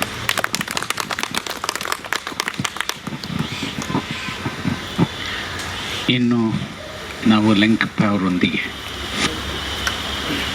Thank you sir. ಮೇಡಮ್ ನನಗೆ ಇವ್ರನ್ನ ಅಲ್ಲಿವರೆಗೂ ಯಾಕೆ ಕರೀಲಿಲ್ಲ ಅಂತ ಕೇಳಿದರು. ವಾಸ್ತವವಾಗಿ ನಾವು ರಾಜ್ಯೋತ್ಸವ ಆದವ್ರನ್ನ ಸಾಮಾನ್ಯವಾಗಿ ನಮ್ಮ ಪ್ರಶಸ್ತಿಗೆ ಇಟ್ಕೊಳ್ಳಲ್ಲ. ಏಕೆಂದರೆ ಅದಕ್ಕೆ ಆಗೋಕ್ಕೆ ದಾರಿ ಮಾಡಿಕೊಡೋದು ನಮ್ಮ ಲೋಕೋತ್ಸವ ಪ್ರಶಸ್ತಿ ಹೆಚ್ಚಿನ ಸಂದರ್ಭದ ಆಲೋಚನೆ. ಅಕಾಡೆಮಿ ಕೊಟ್ಟವ್ರಿಗೂ ನಾವು ಕೊಡದೇ ಇರ್ತೀವಿ. ಇವ್ರು ನಮಗೆ ಕಣ್ಣಿಗೆ ಬೀಳೋದು ದಸರಾ ಉತ್ಸವದ ಸಮಯದಲ್ಲಿ ಈಗ ಒಂದು 7-8 ವರ್ಷದಿಂದ ಆ ಕಮಿಟಿಲಿದ್ವಿ. ಆ ಕಮಿಟಿಯಲ್ಲಿ ಇವ್ರನ್ನ ಕರೆದಾಗ ಒಂದು ಮಗುನ, ಚಿಕ್ಕ ಹುಡುಗ ಇವ್ರ ಮಗುನ, ಆ ಮಗುನು ಅವ್ರನ್ನ ಕುಣಿಸೋ ಇವರು ಈಗ ನೋಡೋ ಪ್ರದರ್ಶನ ನನಗೆ ಅವರ ಕಲೆ ನೋಡಿದರೆ ಅವರ ಮೆರವಣಿಗೆಯಲ್ಲಿ ಪ್ರದರ್ಶನ ಮಾಡೋದ್ರ ಕಾಲ್ಭಾಗ ಕೂಡ ಅಲ್ಲ ಅನಿಸ್ಬಿಡುತ್ತೆ ನಿಮಗೆ. ಅದರ ಒಟ್ಟು ಮೇಳದಲ್ಲಿ ನೋಡಿದರೆ ಅವರ ಮಜಲು ಸಿಕ್ಕುವಂಥದ್ದು. ಆದರೂ ಅಲ್ಲಿಗೆ ಬರೋಷ್ಟೊತ್ತಿಗೆ ಅವ್ರು ರಾಜ್ಯೋತ್ಸವ ಆಗಿದ್ದ ಕಾರಣಕ್ಕೆ ಸಾಮಾನ್ಯವಾಗಿ ಕರೆದಿರಲ್ಲ. ಅಲ್ಲಿ ಮಿಸ್ ಆದ ಕಾರಣಕ್ಕೆ ಇಲ್ಲಿ ತಂದುಬಿಟ್ಟು ಈ ಗೌರವದಲ್ಲಿ ಮಾಡಿಕೊಟ್ಟಿರೋದು ಅತ್ಯಂತ ಸಂತೋಷ. ಆದ್ದರಿಂದ ಅವ್ರ ಕಲೆನ ನಾವು ನೋಡುವ. ನೀವು ನಾನೀಗ ಎಷ್ಟು ಹೇಳಿದರೂ ನಿಮಗೆ ಯಾವ ಪ್ರಮಾಣ ತಲುಪಿಸ್ತೀನಿ ಅಂತ ಸಮಾಧಾನ ಇಲ್ಲ. ಕರಡೆ ಮಜಲು ಒಂದು ಪದನ ಮುಟ್ಟಿಸ್ತಾ ಇದ್ದೀನಿ, ಅಷ್ಟು ಮಾತ್ರ ಸಾಧ್ಯವಾಗೋದು. ಏಕೆಂದರೆ ಕರಡೆ ಮಜಲಿನ ಅಣ್ಣ, ತಮ್ಮ, ದೊಡ್ಡ ತಮ್ಮ, ಚಿಕ್ಕ ತಮ್ಮ, ಏನೇನೋ ತಮ್ಮ ಹಾಗೆ ಉತ್ತರ ಕರ್ನಾಟಕ ವಿಶೇಷ, ದಕ್ಷಿಣ ಕರ್ನಾಟಕ ಚಿಕ್ಕ ಮೇಳವು ಅದರದ್ದೇ ದಾರಿ, ಅದ್ರಾಗೇನೆ ಅಷ್ಟೇನು ಅನ್ಸಲ್ಲ. ಅದರೊಳಗೆ ಇವರು ದೇಸಿಯರು, ತಮಟೆ ನಾವು ಅಪ್ಪಟ ದೇಸಿ ಅಂತ ಭಾವಿಸ್ತೇವೆ, ಹೌದಲ್ವೇ? ಅದರೊಳಗೆ ಇಲ್ಲಿರು ಚಿಕ್ಕನರಸಪ್ಪ ಅಂತವರು ಬಿಟ್ಟೆ ಕರ್ನಾಟಕ ಸಂಗೀತದ ಪ್ರಜ್ಞೆಯನ್ನು ಅಭ್ಯಾಸ ಮಾಡಿರೋರು ಹೊರತುಪಟ್ಟರೆ ದಕ್ಷಿಣ ಕರ್ನಾಟಕದಲ್ಲಿ ತುಂಬ ಕಡಿಮೆ ಆ ಥರದ ತಾಳಜ್ಞಾನ, ಪಕ್ಕಾ ಶಾಸ್ತ್ರೀಯ ತಾಳಜ್ಞಾನ. ಶಾಸ್ತ್ರೀಯ ಅಂತ ಅಧಿಕೃತವಾಗಿ ಬಳಸ್ತೀನಿ, ಏನೂ ಅನುಮಾನ ಬೇಡ. ಜನಪದ ಯಾವುದು ಶಾಸ್ತ್ರೀಯ ಯಾವುದು ಹುಡುಕ್ ನೋಡ್ತಾ ಹೋದರೆ ದಾರಿಯಲ್ಲಿ ಎರಡೂ ಸೇರಿಯೇ ಬೆಳೀತಾ ಇರ್ತದೆ ಅನ್ನೋದು ನಿಜ. ಹಾಗಾಗಿ ಇವರು ಕರಡಿ ಮಜಲು ಅಲ್ಲಿ ಈ ಜಗ್ಗಲಿಗೆಗೆ ಅದೇ ನಡೆಗಳು ಕಾಣುತ್ತೆ. ಸಂಪ್ರದಾನಿ ಮೇಳ ಅಂತ ತಮಟೆಯಲ್ಲಿ ನುಡಿಸ್ತಾರೆ, ಅದೇ ಬೌಲ್ ಅಂತೀವಿ ಸಂಗೀತದಲ್ಲಿ, ಅದರ ಬೌಲ್ ಅಂತ ಬಳಸ್ತಾರೆ. ಅದರ ಗತಿಗಳು, ಆ ಗತಿಗಳನ್ನು ನುಡಿಸುವಂಥದ್ದು ಅವರವರು ವಾದ್ಯಕ್ಕೆ ತಂದುಕೊಂಡು ಆ ತಾಳವನ್ನು ತಾಳದ ಜ್ಞಾನವನ್ನು, ತಾಳದ ನಡೆಯನ್ನು, ವಾದ್ಯದ ನಡೆಯನ್ನು ಪ್ರದರ್ಶಿಸುವುದು ಇವರ ರೂಪ. ಹಾಗಾಗಿ ಇವರು ಬಹುಮುಖಿ. ಭಜಂತ್ರಿ ಮನೆ ಅಂದರೆ ಅವ್ರ ಮನೆಯಲ್ಲಿ ಎಲ್ಲ ವಾದ್ಯಗಳು ನುಡಿಸುವಂಥದ್ದು ಗೊತ್ತಿರಲೇಬೇಕು. ಇವರು 10 ವರ್ಷಕ್ಕೆ ಈ ಕಲೆ ಕಲ್ತಿದ್ದಾರೆ. ಅವರಿಗೆ ಬಂದಾಗ ಒಂದು ಪ್ರಶ್ನೆ ಕೇಳಿದೆ, ಲಂಕೆಪ್ಪ ಅವರೇ, ಆ ಲಂಕೆಪ್ಪನ ನೀವು ಶ್ರೀಲಂಕದ ಅಂತ ಕೇಳಿದೆ. ಅಲ್ಲೆಲ್ಲಿ ಪೇಪರ್ನಾಗಿದ್ರಲ್ಲ ಲಂಕೆಪ್ಪ, ಅವರ ನೀವು ಅಂದೆ. ಅಲ್ಲ ಸ್ವಾಮಿ, ನಾನು ಚಿಕ್ಕೋನಿದ್ದಾಗ ಬಾಲ್ ಬೆರ್ಕಿ ಏನಂದ್ರೆ ಭಾಳ ಚಾಷ್ಟೆ ಮಾಡ್ತಿದ್ವಿ ಅಂತಿದ್ದೆ. ಭಾಳ ಉಡಾಳ ಚುರುಕಿನ ಹುಡುಗಾಗಿದ್ದೆ ನಾನು. ಚುರುಕಿನ ಹುಡುಗಾಗಿದ್ದಕ್ಕೆ ನಮ್ಮಪ್ಪ ನನಗೆ ಭಾಳ ಇವನು ಹಿಂಗದಾನೆ ಅಂತೇಳಿ ಅವ್ನು ಲಂಕೆಪ್ಪ ಅಂದ್ಬಿಟ್ರು ನನಗೆ ಅಂತ ಹೇಳ್ತಾರೆ. ಅವ್ರ ನಿಜವಾದ ಹೆಸರನ್ನು ಕೇಳಿದ್ರೆ ಹನುಮಂತಪ್ಪ ಅಂತೆ. ಆದರೆ ಅವ್ರ ಹೆಸರು ಲಂಕೆಪ್ಪ. ಅವ್ರೇನು ಕಡಿಮೆ ಆಗಿಲ್ಲ ಬಿಡ್ರಿ. ಅವ್ರಿಗೆ 10 ಸಾಲ ಇತ್ತಲ್ರಿ, ಇವ್ರಿಗೆ 10 ವಾದ್ಯ ನನ್ನ ಹತ್ರ ಅದಾವೆ ಅಂತಾರೆ, ಹೌದಲ್ರಿ? ಒಟ್ಟು ಚುರುಕಿನ ವ್ಯಕ್ತಿತ್ವ ಚಿಕ್ಕ ವಯಸ್ಸಿನಲ್ಲಿ ಅಂತ ಗೊತ್ತಾಗುತ್ತೆ. 10 ವರ್ಷಕ್ಕೆ ಇವ್ರ ಕಲೆ ಜೊತೆಗೆ ಇಷ್ಟು ಒಂದು ಮಾತನ್ನು ಮಾತ್ರ ಹೇಳಿ ಅವ್ರ ಜೊತೆಗೆ ಮುಂದಕ್ಕೆ ಹೋಗ್ತಾನೆ. ಶ್ರುತಿ ಕರ್ನಾಟಕದ ಸಂಗೀತ ತಾಳ ನುಡಿ ಇವಾಗ ಒಂದು ಶ್ರುತಿ ಪ್ರಜ್ಞೆ ಭಾಳ ಸಪೋರ್ಟಿಗೆ ಬರುತ್ತೆ ಇಡೀ ಭಾರತೀಯ ಶಾಸ್ತ್ರೀಯ ಸಂಗೀತ ನುಡಿಸುವಾಗ.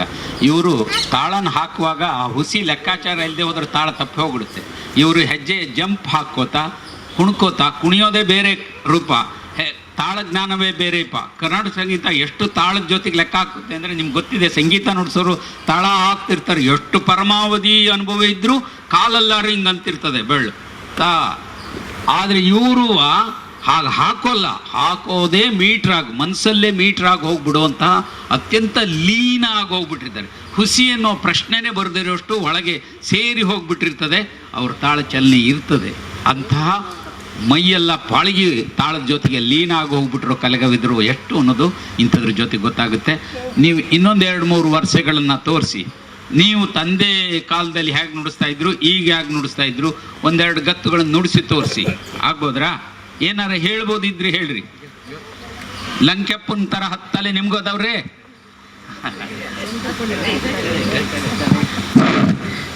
ಈಗ ನಮ್ಮದೇ ಆಗಿದ್ದ ಒಂದು ತಂಡ ಇದೆ ಮತ್ತು ನಮ್ಮ ತಂಡದಲ್ಲಿ 12 ಜನ ಕಲಾವಿದರು. ಯಾಕಂದ್ರೆ ಒಬ್ಬರೇ ಆಗಲಿ ಬಂದ್ರೆ ಅದು ರುಚಿ ಬರೋದಲ್ಲ, ಆ ಕಲೆದ ರುಚಿ.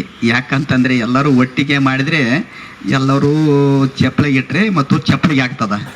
ಈಗ ಒಬ್ಬರೇ ಚಪ್ಪಲಿಗಿಟ್ರೆ ಅದು ಶಬ್ದ ಬರೋದಲ್ಲ. ಈಗ ಆ ಥರ ನಂದು ಏನಾಗೈತೆ ಅಂತಂದ್ರೆ ಒಬ್ಬನೇ ಚಪ್ಪಲಿಗಿಟ್ಟಂಗೆ ಆಗೈತೆ. ಯಾಕಂದ್ರೆ ಅದು ಶೈಲಿ, ಅದರ ರೂಪ, ಅದರ ನಡೆಯನ್ನು ಅದು ನೋಡ್ಲಿಕ್ಕೆ ಸಾಧ್ಯತೆ ಆಗೋದಿಲ್ಲ. ಈಗ ಯಾಕಂದ್ರೆ ನಾವು ಒಟ್ಟಿಗೆ ಮಾಡಿದ್ರೆ ಅದು ಬಹಳ ಅದ್ಭುತವಾಗಿ ಭಾಳ ಚಂದ ಬರ್ತದೆ. ಅದು ತಾಳಬದ್ಧವಾಗಿ ಮತ್ತು ಆದಿ ತಾಳ, ರೂಪ ತಾಳ, ಮಟ್ಟೆ ತಾಳ, ತ್ರಿಪುಟ ತಾಳ ಮತ್ತು ಜಂಪ ತಾಳ ಹಾಗೂ ಮತ್ತು ಹಡತಾಳ, ಈ ಥರ ತಾಳಗಳು ಬರ್ತಾವ. ಆಮೇಲೆ ರಾಗಬದ್ಧವಾಗಿ ಮಾಲ್ಕೋಸ್ ರಾಗ, ಭೀಮ್ ಪಲಸ್ ರಾಗ, ತೋಡಿ ರಾಗ, ಬಟಿಯಾರ ರಾಗ, ಯಮನ್ ರಾಗ, ದುರ್ಗಾ ರಾಗ, ಈ ಥರ ರಾಗಗಳದ 32 ರಾಗಗಳು, 32 ತಾಳಗಳು, 32 ಅಂಕೆಗಳನ್ನು ನಾವು ಈಡೇರಿಸಿಕೊಡ್ತೀವಿ. ಯಾಕಂದರೆ ಈಗ 12 ಜನದಲ್ಲಿ ಒಬ್ಬರೇ ಅಗಲಿದರೆ ಅದು ರುಚಿಯನ್ನು ಬರೋಕ್ಕೆ ಸಾಧ್ಯ ಇಲ್ಲ. ಆದರೂ ಕೂಡ ಆದಷ್ಟು ತಮಗೆ ಅದು ಸಂತೋಷ ಕಾಣಿಸ್ತೈತೋ ಅಥವಾ ಇಲ್ಲ ನನಗದು ಗೊತ್ತಾಗ್ತಾ ಇಲ್ಲ. ಅದು ಕೇಳೋರು ಶಾಣ್ಯರು ಆದರೆ ನಾವು ಮಾಡೋರು ಶಾಣ್ಯರಲ್ಲ. ಅದು ಹೆಂಗಾಗುತ್ತನ್ನೋ ತಮಗೆ ಗೊತ್ತು. ಯಾಕಂದರೆ ನಾನು ಸ್ಪಷ್ಟವಾಗಿ ಹೇಳ್ತೀನಿ ಏನಂತಂದರೆ, ನನ್ನ ಒಂದು ತಂಡದಲ್ಲಿ ಕಾರ್ಯಕ್ರಮ ನೀಡಿದಾಗ ಮಾತ್ರ ನೋಡೋದಕ್ಕೆ ಭಾಳ ಅಟ್ರಾಕ್ಷನ್ ಕಾಣಿಸ್ತದ. ಒಬ್ಬನೇ ಮಾಡೋದಕ್ಕೆ ಹೆಂಗೆ ಕಾಣಿಸ್ತದೆ ಅನ್ನೋದು ಹೇಳೋಕ್ಕಾಗೋದಿಲ್ಲ. ಆದರೆ ಇರಲಿ. ಆದರೂ ಸಾಹೇಬ್ರಂದರು, ನೀವು ಒಬ್ಬರೇ ಬಂದು ಸಿಂಗಲವಾಗಿ ನಿಮಗೆ ಆದಷ್ಟು ನೀವು ಒಬ್ಬರೇ ಬಂದು ಸಿಂಗಲವಾಗಿ ಆ ಕಾರ್ಯಕ್ರಮ ಕೊಡಿ. ಅದು ನಿಮ್ಮ ವೃತ್ತಿ ಏನಿದೆ ಅದನ್ನು ಬಾಯಿಂದನೇ ಹೇಳುವ. ಆದರೆ ನಿಮ್ಗೆ ಎಷ್ಟು ಸಾಧ್ಯ ಐತೆ ಅಷ್ಟೇ ಮಾಡಿ ಅಂತಂದರು. ಈಗ ಅಷ್ಟೇ ಮಾಡ್ತೀವಿ. ತಮಗದು ಒಪ್ಪಿಸ್ತೋ ಇಲ್ಲ ನನಗೆ ಗೊತ್ತಿಲ್ಲ. ಆದರೂ ಕೂಡ ಇದೇ ಬೇಡಿಕೆ ಮೇಲೆ ನಾನು ನಮ್ಮ ಒಂದು ತಂಡವನ್ನು ಕರ್ಕೊಂಡು ಬಂದು ಆ ತಂಡದ ಜೊತೆಯಲ್ಲೇ ಒಂದು ಕಾರ್ಯಕ್ರಮವನ್ನು ಮಾಡ್ತೀನಿ. ಅವಾಗ ನಮಗೆ ಅವರು ಅಂತಿರೋ ಅಥವಾ ಅಂತ ನಮಗೆ ಗೊತ್ತು. ಇರಲಿ. ಈಗ ನಾವು ನಮ್ಮ ತಂದೆಯವರು ಈಗ ಅದು ನಾವು ಕಲೆ ಮಾಡುವ ಕಾಲದಲ್ಲಿ ಕಲೆಯನ್ನು ಮಾಡ್ತಾ ಇದ್ದೀವಿ. ಮತ್ತು ಆ ಕಲೆ ಬಿಟ್ಟಿಂದ ಮತ್ತು ನಾವು ಇಸಲ ಪಟ್ಟಿ ಮತ್ತು ಬಾರಿಗೆ ಇಂಥ ಒಂದು ಕುಲಕಸಬನ್ನು ನಮ್ಮ ಗ್ರಾಮೀಣದಲ್ಲಿ ಮಾಡ್ತಾ ಇದ್ದೀವಿ. ಈಗ ಇದು ಕಲೆಯನ್ನು ಗ್ರಾಮೀಣ ಭಾಗದಲ್ಲಿ ಹುಟ್ಟಿ ಬೆಳೀತಕ್ಕಂಥ ಕಲೆ. ಈಗ ನಾವು ದಿಮ್ಮ ಕಲಿಬೇಕಾದರೂ ಈ ಥರ ನಮ್ಮ ಗುರು ಹೇಳ್ತಾನೆ, ಕಬ್ಬು ಕುಬ್ಬು ಕಬ್ಬು ಕುಬ್ಬು ಕಬ್ಬು ಕುಬ್ಬು ಕಬ್ಬ ಕಬ್ಬು ಕುಬ್ಬು ಕಬ್ಬು ಕುಬ್ಬು ಕಬ್ಬು ಕುಬ್ಬು ಕಬ್ಬ ಕಬ್ಬು ಕುಬ್ಬು ಕಬ್ಬು ಕುಬ್ಬು ಕಬ್ಬು ಕುಬ್ಬು ಕಬ್ಬ ಕಬ್ಬು ಕುಬ್ಬು ಕಬ್ಬು ಕುಬ್ಬು ಕಬ್ಬು ಕುಬ್ಬು ಕಬ್ಬ ಕಬ್ಬು ಕುಬ್ಬು ಕಬ್ಬು ಕುಬ್ಬು ಕಬ್ಬು ಕುಬ್ಬು ಕಬ್ಬ ಕಬ್ಬು ಕುಬ್ಬು ಕಬ್ಬು ಕುಬ್ಬು ಕಬ್ಬು ಕುಬ್ಬು ಕಬ್ಬ ಕಬ್ಬು ಕುಬ್ಬು ಕಬ್ಬು ಕುಬ್ಬು ಕಬ್ಬು ಕುಬ್ಬು ಕಬ್ಬು ಕುಬ್ಬು ಕಬ್ಬು ಕುಬ್ಬು ಕಬ್ಬ ಕಬ್ಬು ಕುಬ್ಬು ಕಬ್ಬು ಕುಬ್ಬು ಕಬ್ಬು ಕುಬ್ಬು ಕಬ್ಬ ಕಬ್ಬು ಕುಬ್ಬು ಕಬ್ಬು ಕುಬ್ಬು ಕಬ್ಬು ಕಬ್ಬು ಕಬ್ಬ. ಇದು ದಿಮ್ಮ ಕಲಿತೀವಿ. ಮತ್ತು ನಾವು ಶಣೆ ಕಲಿಬೇಕಾದಾಗಿನ ಸರಿ ಗಮ ಪ ಪ ಗಮ ಪ ಮಮ ಪ ಸಾನಿದ ಸಾನಿದ ಪ ಸಾನಿದ ಪ ಮಗರಿ ಸ ಸರಿ ಗಮ ಪ ಪ ಸರಿ ಗಮ ಪ ಪ ಗಮ ಪ ಮಮ ಪ ಧನಿ ಸ ಧನಿ ಸ ದ ಸಾನಿದ ಪ ಸಾನಿದ ಪ ಮಗರಿ ಸ ಸರಿ ಗಮ ಪ ಧನಿ ಸ ಸಾನಿದ ಪ ಮಗರಿ ಸ ಸರಿ ಗಮ ಪ ಧನಿ ಸ ಸರಿ ಗಮ ಪ ಧನಿ ಸ ಸಾನಿದ ಪ ಮಗರಿ ಸ ಪದ ಪ ಸ ಪದ ಪ ಮ ಗಮ ಗರಿ ರಿ ಗರಿ ಸ ಪದ ಪ ಪ ಪ ಮ ಮ ಮ ಮ ಮ ಗಮ ಗರಿ ರಿ ಗರಿ ಸ ರಿ ಗ ಮ ಪ ಗಮ ಗರಿ ರಿ ಗರಿ ಸ ಪದ ಪ ಸ ಪದ ಪ ಮ ಗಮ ಗರಿ ರಿ ಗರಿ ಸ ಪದ ಪ ಪ ಪ ಮ ಮ ಮ ಮ ಮ ಗಮ ಗರಿ ರಿ ಗರಿ ಸ ರಿ ಗ ಮ ಪ ಗಮ ಗರಿ ರಿ ಗರಿ ಸ. ನಮ್ಮ ಗುರು ಹೇಳ್ತಿದ್ದ, ಕಲಿಬೇಕಪ್ಪ ಕಲಿಬೇಕಪ್ಪ ಕಲಿಬೇಕಪ್ಪ. ಎಂತ ಕಲಿಬೇಕಂದ್ರೆ ಜಾನಪದ ಕಲೆಯನ್ನು ಕಲಿಬೇಕು. ಆ ಜಾನಪದ ಕಲೆಯನ್ನು ಶಿಕ್ಷಣ ಕಲೆ ಮತ್ತು ಜಾನಪದ ಕಲೆ ನಮ್ಮ ಶಿಕ್ಷಣದಲ್ಲಿ ನಾನು ಓದಲಿಲ್ಲ ಮತ್ತು ನಾನು ಶಾಲೆಯಿಂದ ಓದಿಲ್ಲ, ನಾನು ಶಾಲೆಯಿಂದ ಬರೋದಿಲ್ಲ. ನನ್ನ ಒಂದು ಅಕ್ಷರ ಜ್ಞಾನದಲ್ಲಿ ಸಾಕ್ಷರತೆ ಇದರಲ್ಲಿ ಮತ್ತು ಶಾಲೆಯನ್ನು ನನ್ನ ಹೆಸರು ಪೂರ್ತಿಗೆ ಬರೆಯೋದನ್ನು ಕಲ್ತಿದ್ದೇನೆ. ಯಾಕಂದರೆ ಶಿಕ್ಷಣವನ್ನು ಓದಿಕೊಂಡ್ರೆ ಮಾತ್ರ ಮಾತಾಡಲಿಕ್ಕೆ ಉಂಟಾಗುತ್ತಾ. ನಾ ಶಿಕ್ಷಣ ಓದ್ಕೊಂಡವನಲ್ಲ. ನಮ್ಮ ತಂದೆಯವರು ಮತ್ತು ನಮ್ಮ ದೊಡ್ಡಪ್ಪನವರಿಂದನೇ ನಾವು ಕಲ್ತಿದ್ದಿದ್ದು ಕಲೆಯನ್ನು. ನಮ್ಮ ದೊಡ್ಡಪ್ಪನವರ ಊರು ಮತ್ತು ಹಿರಿಯಶಿವನಗುತ್ತಿ ಮತ್ತು ಹುನಗುಂದ ತಾಲೂಕು, ಆಮೇಲೆ ಬಾಗಲಕೋಟೆ ಜಿಲ್ಲೆ. ಅವ್ರ ಹತ್ರ ನಾವು ಇದು ಸುಮಾರು ನಾನು ಹುಟ್ಟಿ 10 ವರ್ಷಗಳಿಂದನೂ ಈ ಕಲೆಯನ್ನು ಸುಮಾರು ಅವ್ರ ಹತ್ರ ಇವಷ್ಟು ವಾದ್ಯಗಳನ್ನು ಕಲಿಬೇಕಾದ್ರೆ 10 ವರ್ಷ ಕಲ್ತೀನಿ. 20 ವರ್ಷದವನು ಆಗೋವರೆಗೂ ಈ ಕಲೆಯನ್ನು ಕಲಿತು ಆಮೇಲೆ ನನಗೆ ಕರ್ನಾಟಕ ಸರ್ಕಾರ ಗುರುತಿಸಿ ಮತ್ತು ರಾಜ್ಯ ಪ್ರಶಸ್ತಿ ನೀಡಿತಿ. ಆಮೇಲೆ ಕರ್ನಾಟಕ ಜಾನಪದ ಅಕಾಡೆಮಿ ಪ್ರಶಸ್ತಿ, ತಾಲೂಕಾ ಪ್ರಶಸ್ತಿ, ಜಿಲ್ಲಾ ಪ್ರಶಸ್ತಿ, ಡೆಲ್ಲಿ ಶಿವರಾಜ್ ಕುಂಡದಲ್ಲಿ ಮತ್ತು ಡೆಲ್ಲಿ ಶಿವರಾಜ್ ಕುಂಡ ಮೇಳದಲ್ಲಿ ಕೂಡ ಅಲ್ಲಿ ಕೂಡ ಪ್ರಥಮ ಪ್ರಶಸ್ತಿಯನ್ನು ನೀಡಿ ನಮಗೆ ಗೌರವಿಸಿದೆ. ಮತ್ತು ಬೇರೆ ರಾಜ್ಯದಲ್ಲಿ ಹೋಗಲಿಕ್ಕೆ ನಮಗೆ ಅನುವಾಗಿತ್ತು. ಆದರೆ ನಾವು ಪಾಸ್ಪೋರ್ಟ್ ಮಾಡಿದ್ದಿಲ್ಲ. ಪಾಸ್ಪೋರ್ಟ್ಗಳನ್ನು ಇರಲಾರದ ಕಾರಣದಿಂದ ನಮಗೆ ಅಲ್ಲಿಗೆ ಹೋಗಲಿಕ್ಕೆ ಆಗಲಿಲ್ಲ. ದಯವಿಟ್ಟು ಬೇರೆದವ್ರನ್ನ ಇಲಾಖೆಯವರು ಕಳಿಸಿಕೊಟ್ರು. ಆದರೆ ಕನ್ನಡ ಮತ್ತು ಸಂಸ್ಕೃತಿ ಇಲಾಖೆಯಿಂದ ಮತ್ತು ಕಲಾವಿದರಿಗೆ ಭಾಳ ಒಂದು ಅನುಕೂಲತೆ ಈಗಿನ ಕಾಲದಲ್ಲಿ ಇದೆ ಅಂತಂದು ನಾವು ಹೇಳಿಬಹುದು. ಈಗ ನನ್ನ ಒಂದು ವೃತ್ತಿಯನ್ನು ಇನ್ನೊಂದು ಸಲ ನಾನು ಮಾಡ್ತೀನಿ. ದಿಮ್ಮದ ವಾದನ ಮತ್ತು ಕಣಿವಾದಂಥ ಬಗ್ಗೆ ನಾನು ಮಾಡ್ತಾ ಇದ್ದೀನಿ. ಒಂದು ಹಾಡನ್ನು ಆಡ್ತೀನಿ.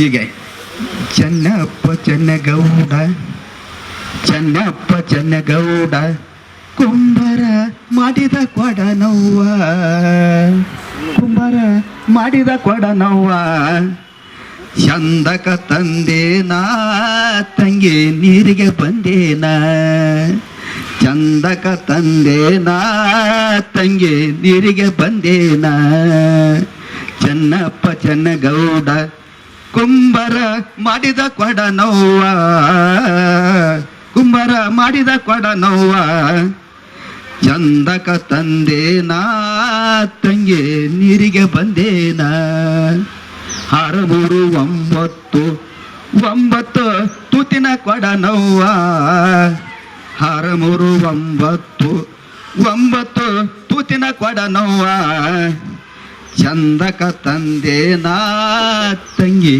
ನೀರಿಗೆ ಬಂದೇನಾ ನಿಂಬಿಯ ವನದಾಗ ನಾನಂಗ ನೆಂಬಿ ಬರಲವ್ವ ನಿಂಬಿಯ ವನದಾಗ ನಾನಂಗ ನಂಬಿಯ ಬರಲವ್ವ ಚಂದಕ ತಂದೇನಾ ತಂಗಿ ನೀರಿಗೆ ಬಂದೇನಾ.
ಇವರಿಗೆ 68 ವರ್ಷ ಅಂದ್ರಲ್ಲ, ಈಗ 2 ತಿಂಗಳಿಂದನೇ ಇವ್ರನ್ನ 18 ಕರೆಕ್ಟ್. ನಾವು ತಪ್ಪು ಒಂದೊಂದು ಸಾರಿ ವಯಸ್ಸಾಗ್ತಿರ್ತದಲ್ಲ ನಮಗೂ ತಪ್ಪು ಹೋಗ್ಬಿಡುತ್ತೆ. ಕರೆಕ್ಟ್ ಅವ್ರು ಹೇಳಿದ್ರು. ಕೂರಿ ಆರಾಮಾಗಿ ನೀರು ಕುಡೀರಿ. ಇವರು ಎಷ್ಟು ಹುರುಪಿದೆ ನೋಡಿದ್ರಲ್ಲ. ಕಳೆದ ತಿಂಗಳಲ್ಲ ಆಚೆ ತಿಂಗಳು ಕರಿಯಕ್ಕೆ ನೋಡಿದ್ವಿ ಇವ್ರಿಗೆ ಹಾರ್ಟ್ ಅಟ್ಯಾಕ್ ಆಗಿ. ಈಗೇನಾರು ಹಂಗೆ ಅನ್ನಿಸ್ತೇನ್ರಿ? ಆಸ್ಪತ್ರೆಗಳು ದೂರ ಆಗಿರೋದೇ ಇಂಥದ್ದು ನೋಡ್ಸೋದ್ರಿಂದಲೇ. ಹಾಗಾಗಿ ಅವ್ರ ಮಗ ಹಿಂದೆ ಕರೆದು ಹೇಳಿದ್ದೇನು ಗೊತ್ತೇ ನನಗೆ, ಕಳೆದ ತಿಂಗಳು ಸಮ್ಮೇಳನಕ್ಕೆ ಬಂದ್ರಲ್ರಿ, ಅದು ನುಡ್ಸುವಾಗ ಹಂಗಾಗಿತ್ತು ರೀ, ಹುಷಾರ್ರಿ ಅಂತ ಮಗನ ಕಾಳಜಿ. ಗೊತ್ತಾಗ್ತಲ್ಲ, ಅದೇನು ತಪ್ಪಲ್ಲ, ನಮಗದು ಗೊತ್ತಿತ್ತು. ಹಿಂದಿನ ತಿಂಗಳ ಕರಿಯಕ್ಕೆ ನೋಡಿದ್ವಿ, ಹಾಗಿತ್ತು. ಅವ್ರು ಯಾಕೋ ಹಿಂಜರ್ಕತ್ತಾರೆ ಗೊತ್ತಾಗ್ಲಿಲ್ಲ, ಬರಲ್ಲ ಅಂತ ಇದ್ದಾರೆ. ಅವ್ರಿಗೆ 9 ಮಕ್ಕಳು, 5 ಗಂಡು, 1 ಮಗ. ಇವರು 3 ಮಕ್ಕಳು B.Ed, B.Sc, AG, BE ಮಾಡ್ತಾ ಇದ್ದಾರೆ. ಹೌದಲ್ರಿ? ಕೂರ್ರಿ ನೀವು, ಕೂರ್ರಿ. 5 ಗಂಡು ಮಕ್ಕಳಲ್ಲಿ ಇವರು ಒಬ್ಬರು. ಗೊತ್ತಾಯ್ತಾ? ಕಲೆ ಅವ್ರು ಹೇಳಿದ್ರಲ್ಲ 10 ವರ್ಷದ ಹಿಂದೆ ನಮಗೆ ಸಾಲಿಗೆಲಿ ಬರೋದಿಲ್ರಿ ಅಂತಾರೆ. ಸಾಲಿಗೆ ಹೋಗಿದ್ರೆ ಇಷ್ಟು ನುಡಿಸಿದ್ರೋ ಇಲ್ಲೋ ಗೊತ್ತಿಲ್ಲ ಅಂತಾರೆ ಅಲ್ವೇ? ಏನೋ ಒಂದೊಂದು ಸಾರಿ ಆಶ್ಚರ್ಯ. ಕೆಲವು ಸಾರಿ ಸಾಲಿಗೆ ಹೋದ್ರೆ ಅತ್ಲಗೂ ಅಲ್ಲದೆ ಇತ್ಲಗೂ ಅಲ್ಲದೆ ಆಗ್ತೀವಿ. ಈ ಕಲಾವಿದರು ಮುಂದಿನ ತಲೆಮಾರಲ್ಲಿ ಹೀಗೆ ಸಿಗ್ತಾರೋ ಇಲ್ಲೋ ಗೊತ್ತಿಲ್ಲ. ಮಾಯಣ್ಣಗೌಡರು ಹೇಳ್ತಾ ಭಾಳ ವಿಶೇಷವಾದ ಮಾತು ಹೇಳ್ತಿದ್ರು, ಹೊಸ ಕಾಲ ಸಾವಯವ ಅಂತ ಯೋಚನೆ ಮಾಡ್ತಾ ಇದೆ ಅಂತಾರೆ. ಆದರೆ ಜನಪದರು ವ್ಯಾಪಾರಕ್ಕೆ ತೀರ ಇಟ್ಕೊಂಡಿರಲಿಲ್ಲ. ಈ ಕಾಲ ಎಲ್ಲವನ್ನು ವ್ಯಾಪಾರಕ್ಕೆ ಯೋಚನೆ ಮಾಡ್ತಾ ಇದೆ. ಹಾಗಾಗಿ ಜನಪದೀಯತನ ಅಲ್ಲಿಯೇ ಬಿದ್ದು ಹೋಗ್ಬಿಡುತ್ತೆ. ಆಶಯ ಆರೋಗ್ಯ ಉಳಿತದಷ್ಟೇ. ಹಾಗಾಗಿ ಇವ್ರ ಮಧ್ಯೆ ನಮ್ಮ ಮಧ್ಯೆ ವೆಂಕಪ್ಪವ್ರ ಜೊತೆಗೆ ನೀವು ಮುಖಾಮುಖಿ ಮಾಡುವಂಥ ವಿಷಯಗಳಿದ್ದರೆ ಅವರ ತಾಳದ ಜ್ಞಾನ ನಿಮಗೆ ನೆನಪಿಗೆ ಹೇಳ್ತೀನಿ. ಅವರು ನುಡಿಸ್ತಾ ಇದ್ದದ್ದು ಕಣಿ ವಾದನ. ಅವ್ರು ನುಡಿಸಿದ ಕಣಿ ಅಲ್ಲ, ಈಗ ಹಲಿಗೆ, ಗೊತ್ತಾಯ್ತಾ? ಕಣಿ ಮತ್ತು ದಿಮ್ಮು, ಕರಡೆ 3 ವಾದ್ಯದ ಗತ್ತುಗಳನ್ನು ಅವರು ಬರೀ ತಮಟೆಲಿ ತಂದರು. ಕಣಿ ಅನ್ನೋದು ಒಂದು ಚಿಕ್ಕ ಎಮ್ಮೆ ಚರ್ಮದ ಒಂದು ಕೈಯಲ್ಲಿ ಹಿಡ್ಕೊಂಡು ಒಂದೇ ಗುಣಿಲಿ ನುಡಿಸ್ತಾರೆ, ಹೌದಲ್ರೇ? ಒಂದು ಗುಣಿಲಿ ಗುಣ ಗುಣ ಗುಣ ಗುಣ ಗುಣ ಗುಣ ಗುಣ ಅಂತ ಅವ್ರು ಮಾತ್ರ ನುಡಿಸ್ತಾರೆ. ದಿಮ್ಮಿನವ್ರು ಇನ್ನು ಸಪೋರ್ಟ್ ಇರ್ತಾರೆ, ಕರಡಿಯವ್ರು ಇನ್ನು ಬೇರೆ ಇರ್ತಾರೆ, ತಾಳದವ್ರು ಬೇರೆ ಇರ್ತಾರೆ. ಇಷ್ಟರ ಮಧ್ಯೆ ಇವ್ರು ನುಡಿಸ್ತಾರೆ. ಆ 3 ವಾದ್ಯಗಳನ್ನು ಒಂದಕ್ಕೆ ತಂದ್ಕೊಂಡು ನುಡಿಸಿದ್ರು. ಅದರ ಗತಿಗಳ ಗಮನಿಸಿದ್ರೆ ನಿಮ್ಗೆ ಗೊತ್ತಾಗುತ್ತೆ. ಅಷ್ಟು ಸರಳ ಅಲ್ಲ. ವಾಸ್ತವಾಗ ಅವೇ ಒಂದು ಬೇರೆ ಚಂದ ಇದೆ. ಕರಡೆ ಮಜಲು ಅಥವಾ ಕಣಿ ಮಜಲು ನೋಡಿದರೆ ನಿಮಗೆ ಗೊತ್ತಾಗುತ್ತೆ. ಕಣಿ ಮಾತ್ರ ಗತಿಗಳನ್ನು ಮನಸ್ಸಲ್ಲಿ ಅನ್ಕೋತಾ ನುಡಿಸೋದು ಸುಲಭ ಅಲ್ಲ. ಅದ್ರ ಜೊತೆಗೆ ಅಷ್ಟು ಅನುಭವ ನೀವು ಕಂಡಿದ್ದೀರಿ. ನೀವು ಅವ್ರ ಜೊತೆಗೆ ಏನಾದರೂ ಕೇಳ್ಬೋದಾದಿದ್ರೆ ಉಪಕಸಬು ಏನಾರ ಇದೆಯಾ ಅಂತ ಕೇಳ್ತಾ ಇದ್ದಾರೆ. ನೀವೀಗ ಬರೀ ತಮಟೆ ಹೊಡೆದು ಅಲ್ಗೆ ನುಡಿಸಿ ಕಣಿ ನುಡಿಸಿದ್ರೆ ಸಾಕಾ ಜೀವನ, ಮನೇಲಿ ಬೇರೆ ಏನಾರ ಕಸುಬು ಮಾಡ್ತಾರೆ ಅಂತಾರೆ. ನಾವು ಕುಲ ಕಸುಬನ್ನು ನಾವು ಮಾಡ್ತಾ ಇದ್ದೀವಿ. ಆ ಕುಲ ಕಸುಬು ಅಂತಂದರೆ ಮತ್ತು ಇಚ್ಚಲ ಗಿಡ ಇರ್ತದಲ್ಲ, ಇಚ್ಚಲ ಗಿಡ, ಇಚ್ಚಲ ಗಿಡ ಅಂತ ಅಂತಾರೆ. ಆ ಮರವನ್ನು ಕೂದು ಆ ಮರದಲ್ಲಿ ಬರ್ತಕ್ಕಂಥ ಇಚ್ಚಲ ಬರಲ್ಲ ಅಂತ ಇರ್ತದೆ. ಅದನ್ನು ಸಾವಿರಿಕೊಂಡು ಅದನ್ನು ಸೀಳಿಕೊಂಡು ಅದರಲ್ಲಿ ಏನಂತಂದರೆ ಇಚ್ಚಲ ಪುಟ್ಟಿ ತಯಾರಿಕೆ ಮಾಡ್ತೀವಿ. ಅದು ಪುಟ್ಟಿ ಎದಕ್ಕೆ ಉಪಯೋಗ ಆಗುತ್ತಪ್ಪ ಅಂತಂದರೆ, ಮತ್ತು ದನಗಳು ಇರ್ತದಲ್ಲ, ಅದರಲ್ಲೇ ಒಟ್ಟು ಅಂತಾರೆ. ಶೇಂಗದ ಒಟ್ಟು, ತೊಗರಿ ಒಟ್ಟು, ಉಳ್ಳಿ ಒಟ್ಟು ಅಂತಂತಾರೆ. ಅದರಲ್ಲೇ ಒಟ್ಟನ್ನು ತುಂಬಿಕೊಂಡು ದನಗಳಿಗೆ ಬಸವಣ್ಣಗೆ ಅನುಕೂಲ ಮಾಡ್ತಾರೆ. ಆ ಪುಟ್ಟಿಯನ್ನು ನಾವು ತಯಾರಿ ಮಾಡ್ತೀವಿ. ಮತ್ತು ಇನ್ನೂ ಒಂದು ಎಂಡೆ ಪುಟ್ಟಿ ಅಂತಾರೆ. ಎಂಡೆ ಪುಟ್ಟಿ ಅಂತಂದರೆ ಸಗಣಿ, ಬಸವಣ್ಣಪ್ಪನು ಆ ಸಗಣಿಯನ್ನು ದಬ್ಬಿಕೊಂಡು ಅದರಲ್ಲೇ ತುಂಬಿಕೊಂಡು ಹೋಗಿ ತಿಪ್ಪಿಗೆ ಚೆಲ್ಲೋದಕ್ಕೆ ಆ ಪುಟ್ಟಿಯನ್ನು ತಯಾರು ಮಾಡ್ತಾ ಇದ್ದೀವಿ. ಮತ್ತು ಇಚ್ಚಲ ಬಾರಿಗೆ ಅಂತಾರೆ. ಕಸ ಬಿದ್ದಿರ್ತದೆ ಮನೆಯೊಳಗೆ ಕಸ ಬಿದ್ದಿರ್ತದೆ. ಆ ಕಸವನ್ನು ಹಸನ ಮಾಡೋದಕ್ಕೆ ಅದನ್ನು ತಯಾರು ಮಾಡ್ತೀವಿ. ಬಾರಿಗೆ ಕಟ್ತೀವಿ, ಇಚ್ಚಲ ಬಾರಿಗೆ ಕಟ್ತೀವಿ, ಇಚ್ಚಲ ಪುಟ್ಟಿ ತಯಾರಿಕೆ ಮಾಡ್ತೀವಿ. ಆಮೇಲೆ ನೆಲವು ಅಂತಾರೆ. ನೆಲವು ಅಂದರೆ ಮೇಲೆ ಗಡಿಗೆ ಸ್ವಾರೆ ಇಡ್ತಾರ, ಮೊಸರಿನ ಸ್ವಾರೆ, ಹಾಲಿನ ಸ್ವಾರೆ ಇಡ್ತಾರಲ್ಲ, ಅದನ್ನು ಕೂಡ ನಾವು ತಯಾರು ಮಾಡ್ತಾ ಇದ್ದೀವಿ. ಈಗ ನಮ್ಮ ಒಂದು ಕುಲಧರ್ಮದ ವಿಷಯ ಇದು. ನಮ್ಮ ಅಜ್ಜ ಮುತ್ತಿನ ಕಾಲದಿಂದ ನಮ್ಮ ವಂಶ ಪರಂಪರೆಯಾಗಿ ಬಂದಿರತಕ್ಕಂಥ ಈ ವೃತ್ತಿ ಏನು ಅಂತಂದರೆ ವಾದ್ಯ ಕಾಲದಲ್ಲಿ ವಾದ್ಯ ನುಡಿಸೋದು. ಆಮೇಲೆ ವಾದ್ಯ ಇರಲಾರದ ಕಾಲದಲ್ಲಿ ನಾವು ಅದನ್ನು ಉಪಯೋಗವನ್ನು ಗ್ರಾಮೀಣ ಭಾಗದಲ್ಲಿ ಮಾಡ್ತಾ ಬಂದಿರ್ತೀವಿ. ಅದಕ್ಕೆ ತಮ್ಮ ಕೃಪೆಯ ತಮ್ಮ ಆಶೀರ್ವಾದ ಇರಲಿ ಅಂತೇಳಿ ಇದು ಬೆಳೀಲಿ, ಯಾವುದು ಬೆಳೀಲಿ, ನಮ್ಮ ಕುಲ ಕಸುಬು ಬೆಳಿ, ನಮ್ಮ ಜಾನಪದ ಕಲೆಯನ್ನು ಬೆಳೀಲಿ ಅಂತ ಹೇಳಿ ನಾನು ಹಾರೈಸಿ ತಮ್ಮ ಒಂದು ವಿಷಯಕ್ಕೆ ನನಗೆ ಮನವೊಲಿಸೋದಕ್ಕಾಗಿ ತಮಗೆಲ್ಲ ಹಿರಿಯರಿಗೆ ಧನ್ಯವಾದಗಳನ್ನು ನಾನು ಸಲ್ಲಿಸ್ತಾ ಇದ್ದೀನಿ. ಜೈ ಕರ್ನಾಟಕ.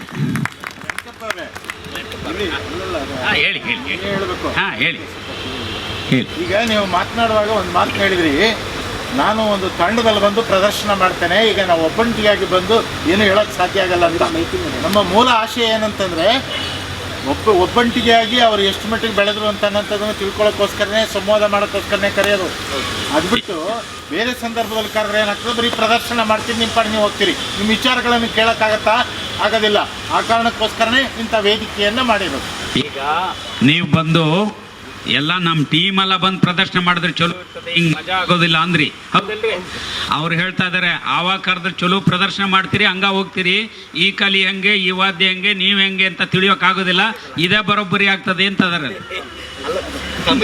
ವಿಷಯದ ಬಗ್ಗೆ ಹೀಗೆ ನಾವೊಬ್ಬರ ಸಿಂಗಲವಾಗಿ ಮಾಡ್ತಕ್ಕಂಥ ವಿಷಯ ಅವರಿಗೆ ನಿಮಗೆ ಅದು ಒಳ್ಳೇದಾಗಿತ್ತಂತಂದರೆ ಅದನ್ನು ಒಳ್ಳೇದಾಗಲಿ ಅಂತ ನಾನು ಕೇಳ್ತೇನೆ. ಯಾಕಂತಂದರೆ ನಾನು ಒಬ್ಬನೇ ಮಾಡಿದರೆ ಚೆಂದ ಆಗಲಿಕ್ಕಿಲ್ಲ ಅಂತ ನನ್ನ ವಿಷಯ. ಕೇಳ್ತಾ ಇಲ್ಲ ನಿಮ್ಮ ವಿಚಾರ ತಿಳ್ಕೊಳಕ್ಕೆ. ಈಗ ಈ ಚಿಲ್ಲದ ವಿಷಯಗಳನ್ನ ಹೇಳೋಕ್ಕಾಗುತ್ತಾ ನೀವು? ಅಲ್ಲಿ ಪ್ರದರ್ಶನ ಮಾಡುವಾಗ ಇದನ್ನ ಹೇಳೋಕ್ಕಾಗಲ್ಲ. ನಾವು ನಿಲುವು ಮಾಡ್ತೇವೆ, ಈ ಚಿಲ್ಲದ ಪುಟ್ಟಿ ಮಾಡ್ತೇವೆ, ಸಾಗಾಣಿಕೆ ಮಾಡ್ಕೊಳ್ಳೋದಕ್ಕೆ ಈಗ ನಮ್ಮ ಒಂದು ಕುಲವೃತ್ತಿ ಬಗ್ಗೆ, ನಮ್ಮ ಒಂದು ಸಾಧನೆ ಬಗ್ಗೆ ನಮ್ಮ ಮನೆತನದ ಬಗ್ಗೆ, ನಮ್ಮ ವಂಶದ ಬಗ್ಗೆ ಆ ತಂಡದ ಜೊತೆಯಲ್ಲೇ ಈ ವಿಷಯಗಳನ್ನು ಪ್ರಸ್ತಾಪ ಮಾಡೋಕ್ಕಾಗೋದಿಲ್ಲ. ಈಗ ಸಿಂಗಲವಾಗಿ ಸಿಕ್ಕೋತ್ನಾಗ ಈಗ ಒಬ್ಬರೇ ಸಿಕ್ಕೋತ್ನಾಗ ಎಲ್ಲದೂ ವಿಚಾರ ಮಾಡ್ಬೋದು. ಅದರಂತೆ ನಾವು ಒಬ್ಬರೇ ಸಿಕ್ಕಿದ್ದೇವೆ ವಿಚಾರ ಮಾಡೋದನ್ನು ನನಗೆ ಒಳ್ಳೆ ಅನಿಸಿಕೆ ಅಂತ ಅನಿಸ್ತದೆ. ನಿಮ್ಮಲ್ಲಿ ಮದುವೆಗಳು ಯಾವ ಥರ ಮಾಡ್ತಾರೆ, ಹೆಣ್ಣು ಗಂಡಿನ ಭಾವನೆಗಳು ಎಷ್ಟು ಮಾಡ್ತಿರ್ತಾವೆ, ಇವನ್ನೆಲ್ಲ ಕೇಳೋಂಥ ಸಂದರ್ಭಗಳು. ಅಲ್ಲ, ನಾವು ಮೂಲ ಉದ್ದೇಶ ಏನಂತಂದರೆ ಒಂದು ಇಡೀ ಒಂದು ಜನಾಂಗ ಅಥವಾ ಒಂದು ವ್ಯವಸ್ಥೆ ಎಷ್ಟು ಮಟ್ಟಿಗೆ ಅದು ನಡ್ಕೊಂಡು ಹೋಗ್ತದೆ, ಅವ್ರ ಬದುಕು ಯಾವ ಥರ ಇರುತ್ತೆ, ಅವ್ರ ಸಾಂಸಾರಿಕ ಜೀವನಗಳು ಹೇಗಿರ್ತವೆ, ಅವ್ರ ಮಕ್ಕಳು ಮರಿಗಳನ್ನು ಹೆಂಗೆ ಬೆಳೆಸ್ತಾರೆ, ಮತ್ತು ಅವ್ರಿಗೆ ವಿದ್ಯೆ ಕೊಡೋದಕ್ಕೆ ಯಾಕೆ ಮನಸ್ಸು ಬರುತ್ತೆ, ನೀವು ಯಾಕೆ ವಿದ್ಯೆ ಕಲಿಯಲಿಲ್ಲ, ಈ ಥರದ ವಿಚಾರಗಳನ್ನು ತಿಳ್ಕೊಂಡ್ರೆ ಏನಾಗ್ತದೆ ಅಂದರೆ ಅದನ್ನು ಬೇರೆ ರೀತಿಯಲ್ಲಿ ನಾವು ತಿಳ್ಕೊಳಕ್ಕೆ ಅನುಕೂಲ ಆಗ್ತದೆ ಅನ್ನೋದು. ಈಗ ಅಭಿಪ್ರಾಯ ಮಗನೇ ಹೇಳ್ತೀನಿ ಅಂತ ಬಂದಿದ್ದಾರೆ. ಮುಂದಿನ ಸಾರಿ ಬರೋ ಅಷ್ಟೊತ್ತಿಗೆ ಅವ್ರಂಗೆ ಎಲ್ಲ ಕಲೆನೂ ಕಲ್ತು ನೀನು ಆಫೀಸರು ಆಗಬೇಕು. ಸರ್, ಪ್ರಶ್ನೆ ಅರ್ಥ ಆಯಿತು. ನೀವೇನಂದ್ರೆ ನೀವು ಯಾಕೆ ಕಲಿಲ್ಲ, ಮಕ್ಕಳನ್ನ ಯಾಕೆ ಕಲಿಸ್ತಾ ಇದ್ದೀರಿ ಅಂತ. ಹೌದಾನೆ? ಈಗ ನಾವು ಓದ್ಬೇಕನ್ಸಿತ್ತು, ಓದಾಕತ್ತೀವಿ. ಅವರು ಫಸ್ಟಿಗೆ ಓದ್ಬೇಕನ್ಸಲಿಲ್ಲ, ಕಲೆಯ ಮೂಲಕ ಓದಿದ್ರು. ಅವರು ಕಲೆ ಮೂಲಕ ಜನಕ್ಕೆ ಗೊತ್ತಾದರು. ನಾವು ಓದಿದ್ರೆ ಜನಕ್ಕೆ ಯಾರಿಗೂ ಗೊತ್ತಾಗಲ್ಲ. ಬಟ್ ಅವರು ಕಲೆ ಮೂಲಕ ಇಡೀ ಕರ್ನಾಟಕ ನೋಡುವಂಥ ಒಬ್ಬ ದೊಡ್ಡ ಕಲಾವಿದರಾಗಿರಲ್ಲ, ಅಷ್ಟೇ ಸಾಕು. ಅದೇ ನಮ್ಮ ಪ್ರಶ್ನೆ. ಅನ್ನೇ ನಾನು ಕೇಳ್ತಿರೋದು.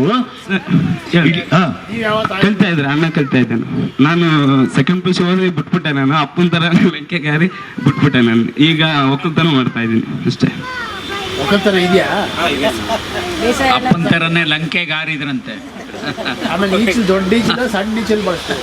ಸಣ್ಣ ಈಚಲು, ದೊಡ್ಡ ಈಚಲು ಎರಡು ಬಳಸ್ತೀವಿ. ಎರಡು. ಚಾಪೆ, ಇಡ್ಲು, ಚಾಪೆ ಮಾಡಲ್ಲ ಸರ್. ಅದು ನಾವು ಇಚ್ಚಲು ಪರಿಕೆ ಮಾಡ್ತೀವಿ, ಪುಟ್ಟಿ ಹೆಣಿತೀವಿ, ಆಮೇಲೆ ವ್ಯಾಪಾರ ಮಾಡ್ತೀವಿ, ಮೆಣಸಿನ್ಕಾಯಿ ವ್ಯಾಪಾರ, ಆಮೇಲೆ ಎಲ್ಲ ನಮ್ಮ ಹಣ್ಣು ಗಿಣ್ಣು ವ್ಯಾಪಾರ ಎಲ್ಲ ಮಾಡ್ತೀವಿ ನಾವು. ಇದು ಒಂದೇ ಅಲ್ಲ, ಲಗ್ನ, ಜಾತ್ರೆ ಮುಂತಾದ ಈಗ ಒಳ್ಳೇದಕ್ಕೆ ಬದುಕಿದ್ರು ಹುಟ್ಟಿದ್ರು ನಾವು ಹೋಗ್ತೀವಿ, ಸತ್ರು ನಾವು ಹೋಗ್ತೀವಿ, ಆಮೇಲೆ ಮದುವೆ ಆದ್ರೂ ಹೋಗ್ತೀವಿ ಬರ್ಲಿಕ್ಕೆ. ಆಮೇಲೆ ಎಲ್ಲ ಜಾತ್ರೆ ಯಾವುದೇ ಉತ್ಸವ ಆಗಲಿ ನಮ್ಮನ್ನು ಕರೀತಾರೆ ಬರ್ರಿ. ವಾದ್ಯ ನೋಡ್ತಾರೆ. ಸಾನೆ ನೋಡ್ತಾರೆ. ಎಲ್ಲ ಪ್ರತಿಯೊಂದು ನಮ್ಮ ತಂಡದಲ್ಲಿ ಎಷ್ಟಿದಾವೆ ಅಷ್ಟು ಅವರೇ ನೋಡಿಸ್ತಾರೆ. ಅವರೇ ಫಸ್ಟ್ ಕಲ್ತಿದ್ದು ಅವರು, ಆಮೇಲೆ ಕಲ್ತಿದ್ದು ನಮ್ಮ ಜನಗಳು. 5 ಜನ ಮಕ್ಕಳಲ್ಲಿ ಎಷ್ಟು ಜನ ಕಲ್ತಿದ್ದೀರಿ? 5 ಜನ ಮಕ್ಕಳಲ್ಲಿ 2 ಕಲ್ತಿದ್ದೀರಿ. ನಮ್ಮ ತಮ್ಮ ಒಬ್ಬನ ಕಲ್ತಿದ್ದಾನೆ, ನಮ್ಮ ಅಣ್ಣ ಒಬ್ಬತ್ತು ಕಲ್ತಿದ್ದೆ. ನಾವು ಕಲ್ತಿಲ್ಲ. 3 ಜನ ಏನು ಮಾಡ್ತಾರೆ? ಇನ್ನು 2 ಒಬ್ಬನ ಓದಕತ್ತಾನ, ನಾನು ಬಿಟ್ಟಿದ್ದೀನಿ ಕಾಲೇಜ್ ಅಷ್ಟೇ. ಈಚಲ ಮರದ್ದು ಅಂತಂದ್ಮೇಲೆ ಅದರಲ್ಲಿ ಈಚಲದ ಇನ್ನೊಂದು ಉತ್ಪತ್ತಿ ಕೂಡ ಇರಬೇಕಲ್ಲ, ಅದು ಅದರ ಬರುತ್ತಲ್ಲ, ಅದು ದೊಡ್ಡ ಮರದ ಬರುತ್ತೆ. ಅದು ಈರಣ, ಅದು ಇಲ್ಲ, ಅದು ಆ ಸೈಡ್ ಬರಲ್ಲ, ಈ ಸೈಡ್ ಎಲ್ಲ ಬರುತ್ತೆ, ಅಲ್ಲಿ ಬರಲ್ಲ. ಇಚ್ಚಲ ಪಾರ್ಕೆ ಬೇರೆ, ಈರ ಆ ದೊಡ್ಡ ಇಚ್ಚಲ ಗಿಡನೂ ಬೇರೆ. ನೀವು ಮಾಡೋ ಸಣ್ಣ ಈಚಲ? ಹಾ, ಸಣ್ಣ ಇಚ್ಚಲ, ಸಣ್ಣ ಇಚ್ಚಲ. ಹಾ, ಸಣ್ಣ ಕಿರಿ ಇಚ್ಚಲ ಅಂತ. ಲಂಕಪ್ಪನವ್ರೆ, ನೀವು ಇಷ್ಟೊಂದು ಹುಮ್ಮಸ್ಸಾಗಿ ನುಡಿಸ್ತಿರಲ್ಲ, ನಿಮಗೆ ವೈದ್ಯರು ನುಡಿಸ್ಬೇಡಿ, ನಿಮಗೆ ಆರೋಗ್ಯ ಕೆಡುತ್ತೆ ಅಂತ ನಿಮ್ಗೆ ಏನಾದ್ರು ಸಲಹೆ ಕೊಟ್ಟಿದ್ದಾರಾ? ಸರ್, ಮೊನ್ನೆ ರಾಯಚೂರಿನಲ್ಲಿ ಮತ್ತು ಸಾಹಿತ್ಯ ಸಮ್ಮೇಳನ ಕಾರ್ಯಕ್ರಮವನ್ನು ಹಮ್ಮಿಕೊಂಡಿದ್ರು. ರಾಯಚೂರಿನಲ್ಲಿ ಸಾಹಿತ್ಯ ಸಮ್ಮೇಳನ ಕಾರ್ಯಕ್ರಮದಲ್ಲೇ ನಮ್ಮ ಒಂದು ತಂಡದ ಜೊತೆಯಲ್ಲೇ ಮೆರವಣಿಗೆ